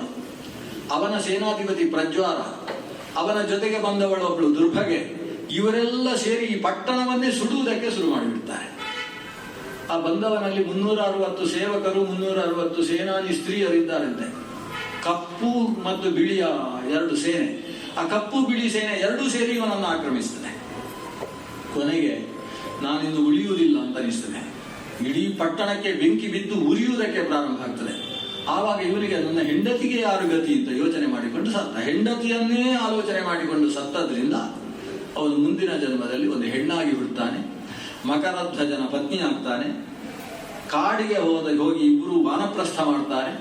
ವಾನಪ್ರಸ್ಥದಲ್ಲಿ ಪತಿ ಸತ್ತಾಗ ಇವಳು ಅಳ್ತಾ ಕೂತುಕೊಳ್ತಾಳೆ. ಪುರಂಜನ ಅಲ್ಲ ಇವ, ಪುರಂಜನಿ. ಅಳ್ತಾ ಕೂತಿದ್ದಾಗ ಅಲ್ಲಿ ಒಬ್ಬ ಮುದುಕ ಬರ್ತಾನೆ. ಗುರ್ತಾಯ್ತಾ ಅಂತ ಕೇಳ್ತಾನೆ. ನಂಗೇನು ಗುರ್ತಾಗಲಿಲ್ಲ ಅಂತ ಇವಾಗ ಇವಳು ಹೇಳ್ತಾಳೆ. ನೀನು ಪುರಂಜನ ಅಲ್ವಾ? ನಿನ್ನ ಗೆಳೆಯ ಇದ್ದೆ, ಹೋದ ಜನ್ಮದಲ್ಲಿ ನಿನ್ನ ಗೆಳೆಯ. ನಾನು ಏನ್ ಮಾಡ್ತಾ ಇದ್ದೇನೆ ನಿಂಗೆ ಗೊತ್ತಿಲ್ಲ. ಸಖಾ ಅವಿಜ್ಞಾತ ನಾಮಾಸೀತ್ ಸಖಾ ಅವಿಜ್ಞಾತ ಚೇಷ್ಟಿತ. ನಾನು ನಿನ್ಗೆ ಏನು ಉಪಕಾರ ಮಾಡ್ತಾ ಇದ್ದೇನೆ ನಿಂಗೆ ಗೊತ್ತಿಲ್ವಾ? ಎಲ್ಲ ಮರ್ತೋಗ್ಬಿಟ್ಟಿದ್ಯಾ? ಆಮೇಲೆ ಯಾರು ಏನು ಅಂತ ಕೇಳಿದ್ರೆ ಇವ ಉಪದೇಶ ಮಾಡ್ತಾನೆ. ಉಪದೇಶ ಮಾಡಿ ಕೂಡಲೇ ಕಥೆ ನಿಲ್ಲಿಸಿಬಿಡ್ತಾರೆ ನಾರದರು. ಕಥೆ ನಿಲ್ಲಿಸಿ ನೋಡ್ತಾರೆ, ನಿದ್ದೆ ಬಂದಿದೆ ಹೇಗೆ ಇವನಿಗೆ ಅಂತ. ಇವ ಎಚ್ಚರ ಇದ್ದಾನೆ. ಏನು ಅರ್ಥ ಆಗಲಿಲ್ಲ ಸ್ವಾಮಿ, ಏನು ಕಥೆ ಹೇಳಿದ್ದೀರಿ? ನಿಂದೇ ಕಥೆ ಹೇಳಿತ್ತು ಅಂತ ಹೇಳ್ತಾರೆ ನಾರದರು. ಇದು ಬೇರೆ ಯಾವುದೋ ಕಥೆ ಅಲ್ಲ, ನಿಂದೇ ಕಥೆ. ಈ ನಿನ್ನ ಶರೀರ, ಇಲ್ಲಿ 5 ಬಾಗಿಲಿದೆ, ಇಲ್ಲಿ 2 ಬಾಗಿಲಿದೆ, ಕೆಳಗೆ 2 ತೊಟ್ಟಿಗೆ ಹೋಗುವಂತ 2 ಬಾಗಿಲುಗಳಿದ್ದಾವೆ. ನವದ್ವಾರಾತ್ಮಕವಾದ ದೇಹದ ಕಥೆಯನ್ನೇ ನಾನು ಹೇಳಿದ್ದು. 1ರಿಂದ ಬಂದ್ರೆ ಬೇಕಾದಷ್ಟು ದೃಶ್ಯ, ಇದರಿಂದ ಮೂಸುವಂತಹದ್ದು, ಇದರಿಂದ ತಿನ್ನುವಂತಹದ್ದು, ಇದರಿಂದ ಕೇಳುವಂತಹದ್ದು ಎಲ್ಲ ಸಿಗುವ ಈ ನವದ್ವಾರಾತ್ಮಕವಾದ ಪಟ್ಟಣದ ಬಗ್ಗೆ ಹೇಳಿದ್ದು. ಅಂದ್ರೆ ಈ ಪುರಂಜನ, ಪುರ ಅಂದ್ರೆ ಶರೀರ, ಅದರ ಒಳಗಿರುವ ಜನ ಅಂದ್ರೆ ನೀನೇ, ನಾವೆಲ್ಲ, ನಮ್ಮ ಕಥೆ ಇದು. ಬುದ್ಧಿಂದು ಪ್ರಬಲಾಂ ವಿದ್ಧಿ. ಆ ಒಳಗಿದ್ದ ಹೆಣ್ಣೆ ಯಾರು? ನಿನ್ನ ಬುದ್ಧಿ. ನಿನ್ನ ಬುದ್ಧಿಗೆ ಅಧೀನವಾಗಿ ನೀನು ಕೆಲಸ ಮಾಡ್ತಾ ಇದ್ದಿ. ಅಲ್ಲಿದ್ದ ಸರ್ಪ, ಬುಸುಗುಡುವ ಸರ್ಪ ಅಂದ್ರೆ ಪ್ರಾಣಾಪಾನ ವ್ಯಾಮೋದಾನ ಸಮಾನ ಅಂತ ಹೇಳುವ 5 ಪ್ರಾಣಗಳು. ಆ 5 ಹೆಡೆಯ ಸರ್ಪ ಬುಸುಗುಡ್ತಾ ಇದೆ ಅಂದ್ರೆ ಉಸಿರಾಡ್ತಾ ಇದೆ. ಅದು ಈ ಕೋಟೆಯನ್ನು ರಕ್ಷಣೆ ಮಾಡಿದೆ. ಯಾವಾಗ ಪ್ರಜ್ವಾರ, ಚಂಡವೇಗ ಸಂವತ್ಸರ. ಚಂಡವೇಗ ಅಂದ್ರೆ ಸಂವತ್ಸರ, ವರ್ಷ ಉದುರ್ತಾ ಇದೆ ವರ್ಷ. ನಮಗೆ ವರ್ಷ ಹೋಗಿ ಜನ್ಮ ನಕ್ಷತ್ರ ಬಂದಾಗ ಭಾರಿ ಖುಷಿ. ಜನ್ಮ ನಕ್ಷತ್ರ ಅಲ್ಲ, ಬರ್ತ್ ಡೇ ಬಂದಾಗ ಭಾರಿ ಖುಷಿ. ಏನು ದೀಪ ಆರಿಸುವುದೇನು, ದೀಪ ಬೆಳಗಿಸುವುದೇನು, ಏನು ಕಟ್ಟು ಮಾಡುವುದೇನು, ಎಲ್ಲ ಕಟ್ಟು ಮಾಡುವುದು, ಆರಿಸುವುದು, ಇದರಲ್ಲೇ ನಮ್ಮ ಜೀವನ ಅಂತೂ ಬಂತು ಅಂತ ಭಾರಿ ಖುಷಿ. ಆದ್ರೆ ಹೇಳ್ತಾರೆ ನಾರದರು, ನಾವು ಏನು ಯೋಚನೆ ಮಾಡ್ತೇವೆ, ಜಾಸ್ತಿ ಆಯಿತು ಅಂತ ಯೋಚನೆ ಮಾಡ್ತೇವೆ. ಮೊನ್ನೆ 19 ಇತ್ತು, ಇವತ್ತು 20 ಆಯಿತು. 19 ಹೋಗಿ ಟೀನ್ ಏಜ್ ಹೋಗಿ ಟೀ ಏಜ್ ಶುರು ಆಯಿತು. ಅಷ್ಟು ಖುಷಿ ನಮಗೆ, ಜಾಸ್ತಿ ಆಯ್ತಲ್ಲ ಅಂತ. ಆದರೆ ಕಡಿಮೆ ಆದದ್ದು ಯಾರಾದರೂ ಯೋಚಿಸ್ತಾರ? 100 ಇದ್ದದ್ದು ಮೊನ್ನೆ ಎಷ್ಟಾಗಿತ್ತು? 71 ಇತ್ತು. ಇವತ್ತು 20 ಆಯ್ತು ಅಂದ್ರೆ 80 ಆಯ್ತು. ಅಲ್ಲಿ 81 ಇದ್ದದ್ದು 80 ಆಯ್ತು ಅಂತ ಯೋಚಿಸುವುದಿಲ್ಲ. ಜಾಸ್ತಿ ಆಗುವುದಕ್ಕೆ ಆಯುಸ್ಸು ಅಂತ ಹೆಸರು, ಕಡಿಮೆ ಆಗುವುದಕ್ಕೆ ವಯಸ್ಸು ಅಂತ ಹೆಸರು ಅಲ್ಲ, ಆಯುಸ್ಸು ಅಂತ ಹೆಸರು. ನಿನಗೆ 20 ವಯಸ್ಸಾಯಿತು ಅಂದ್ರೆ ಅರ್ಥ 100 ಇದ್ದದ್ದು 80ಕ್ಕೆ ಇಳೀತು ಅಂತ ಅರ್ಥ ಅಲ್ವಾ? ಹಾಗಾದ್ರೆ ವಯಸ್ಸು ಜಾಸ್ತಿ ಆಗ್ತಾ ಹೋಗುತ್ತೆ, ಕಡಿಮೆ ಆಗುವ ಆಯುಸ್ಸಿನ ಬಗ್ಗೆ ಮನುಷ್ಯ ಯೋಚಿಸುವುದಿಲ್ಲ. ಸೂರ್ಯ ಉದಯಿಸಿ ಅಸ್ತಂಗತನಾಗುವ ಹೊತ್ತಿಗೆ ಸೂರ್ಯನನ್ನು ಆದಿತ್ಯ ಅಂತ ಕರೀತೇವೆ. ಆಯುರ್ ಹರತಿ ವೈ ಪುಂಸಃ ಉದ್ಯನ್ ಅಸ್ತಂಚಯನ್ನಸೌ. ಸೂರ್ಯ ಆದಿತ್ಯ ಅಂತ ಯಾಕೆ ಕರೆಸಿಕೊಳ್ತಾನೆ? ಅದಿತಿಯ ಮಗನಾಗಿದ್ದಾನೆ ಅಂತ ಅಷ್ಟೇ ಕಾರಣದಿಂದ ಅಲ್ಲ. ಆದಾಯ ಯಾತೀತಿ ಆದಿತ್ಯ, ಕಿತ್ತುಕೊಂಡು ಹೋಗುವುದರಿಂದ ಅವನಿಗೆ ಆದಿತ್ಯ ಅಂತ ಹೆಸರು. ಉದಯಿಸಿ ಅಸ್ತಮಿಸಿ ಮತ್ತೊಮ್ಮೆ ಉದಯಿಸುವುದರ ಒಳಗಾಗಿ ಇವನ ಒಂದು ದಿನ ಅನ್ನುವ ಆಯುಷ್ಯವನ್ನು ಕಿತ್ತುಕೊಂಡು ಹೋಗ್ತಾನೆ ಅಂತ ಯೋಚಿಸಬೇಕು ನಾವು ಸೂರ್ಯನ ಉದಯ ಅಸ್ತಗಳ ಮೂಲಕವಾಗಿ. ಅದಕ್ಕೋಸ್ಕರ ಶ್ರೇಯಸ್ಸಿನ ಸಂಧ್ಯಾ ಅನುಷ್ಠಾನಗಳನ್ನು ನಾವು ನಡೆಸಬೇಕಾದದ್ದು ಕರ್ತವ್ಯ ಇದೆ. ಅದರಿಂದ ಆಯುಷ್ಯವನ್ನು ಕೀಳುವಂತಹ ವ್ಯವಸ್ಥೆ ಜೀವನದಲ್ಲಿ ನಡೀತಾ ಇದೆ. ಅವನಿಗೆ ಚಂಡವೇಗ ಅಂತ ಹೆಸರು. ಜೊತೆಗೆ 360 ಸೇನೆ ಅಂತ ಹೇಳಿದ್ರೆ ಹಗಲು ರಾತ್ರಿಗಳು, ಬಿಳಿ ಮತ್ತು ಕಪ್ಪು ಅಂದ್ರೆ ಹಗಲು ರಾತ್ರಿ ಅನ್ನುವ ಸೇನೆಗಳು. ಅದರಿಂದಾಗಿ ವಯಸ್ಸು ಆಯುಷ್ಯ ಕ್ಷೀಣಿಸ್ತಾ ಇದೆ. ಜೊತೆಗೆ ಉಸಿರು ಅನ್ನೋದು ನಿಲ್ತಾ ಇದೆ. ಆ ಸ್ಥಿತಿಯಲ್ಲಿ ಪ್ರಜ್ವಾರ, ನಾನಾ ರೀತಿಯ ರೋಗಗಳು ಬಂದು ಶರೀರಕ್ಕೆ ಬೆಂಕಿ ಬಿದ್ದಿದೆ, ಅಂದ್ರೆ ಜ್ವರ ಬಂದಿದೆ. ಆ ಸ್ಥಿತಿಯಲ್ಲಿ ಇವ ಸಾಯುವಾಗ ಯಾವುದೋ ವಿಷಯ ಲಾಲಸೆಯಿಂದ ಯೋಚನೆ ಮಾಡಿಕೊಂಡು ಸಾಯ್ತಾನೆ. ಏನನ್ನು ಯೋಚಿಸಿಕೊಂಡು ಸಾಯ್ತಾನೋ ಅದಾಗಿ ಹುಡ್ತಾನಪ್ಪ. ಅದರಿಂದ ನಾಯಿಯನ್ನೇ ಯೋಚಿಸಿಕೊಂಡು ಕೆಲವರು ಸಾಯುವುದು. ಇದಕ್ಕೆ ಯಾರು ಗತಿ, ನಾನು ಸತ್ತ ಮೇಲೆ ಅಂತ. ಅವನ ಗತಿ ಏನು ಅಂತ ಆಲೋಚನೆ ಮಾಡು. ದೇವರನ್ನೇ ಆಲೋಚನೆ ಮಾಡಿಕೊಂಡು ಮರಣ ಹೊಂದಿದವ ಮತ್ತೆ ಭಗವಂತನ ಸಾರೂಪ್ಯವನ್ನು ಪಡೆಯುವಂತಹ ಅರ್ಹತೆಯನ್ನು ಪಡಿತಾನೆ.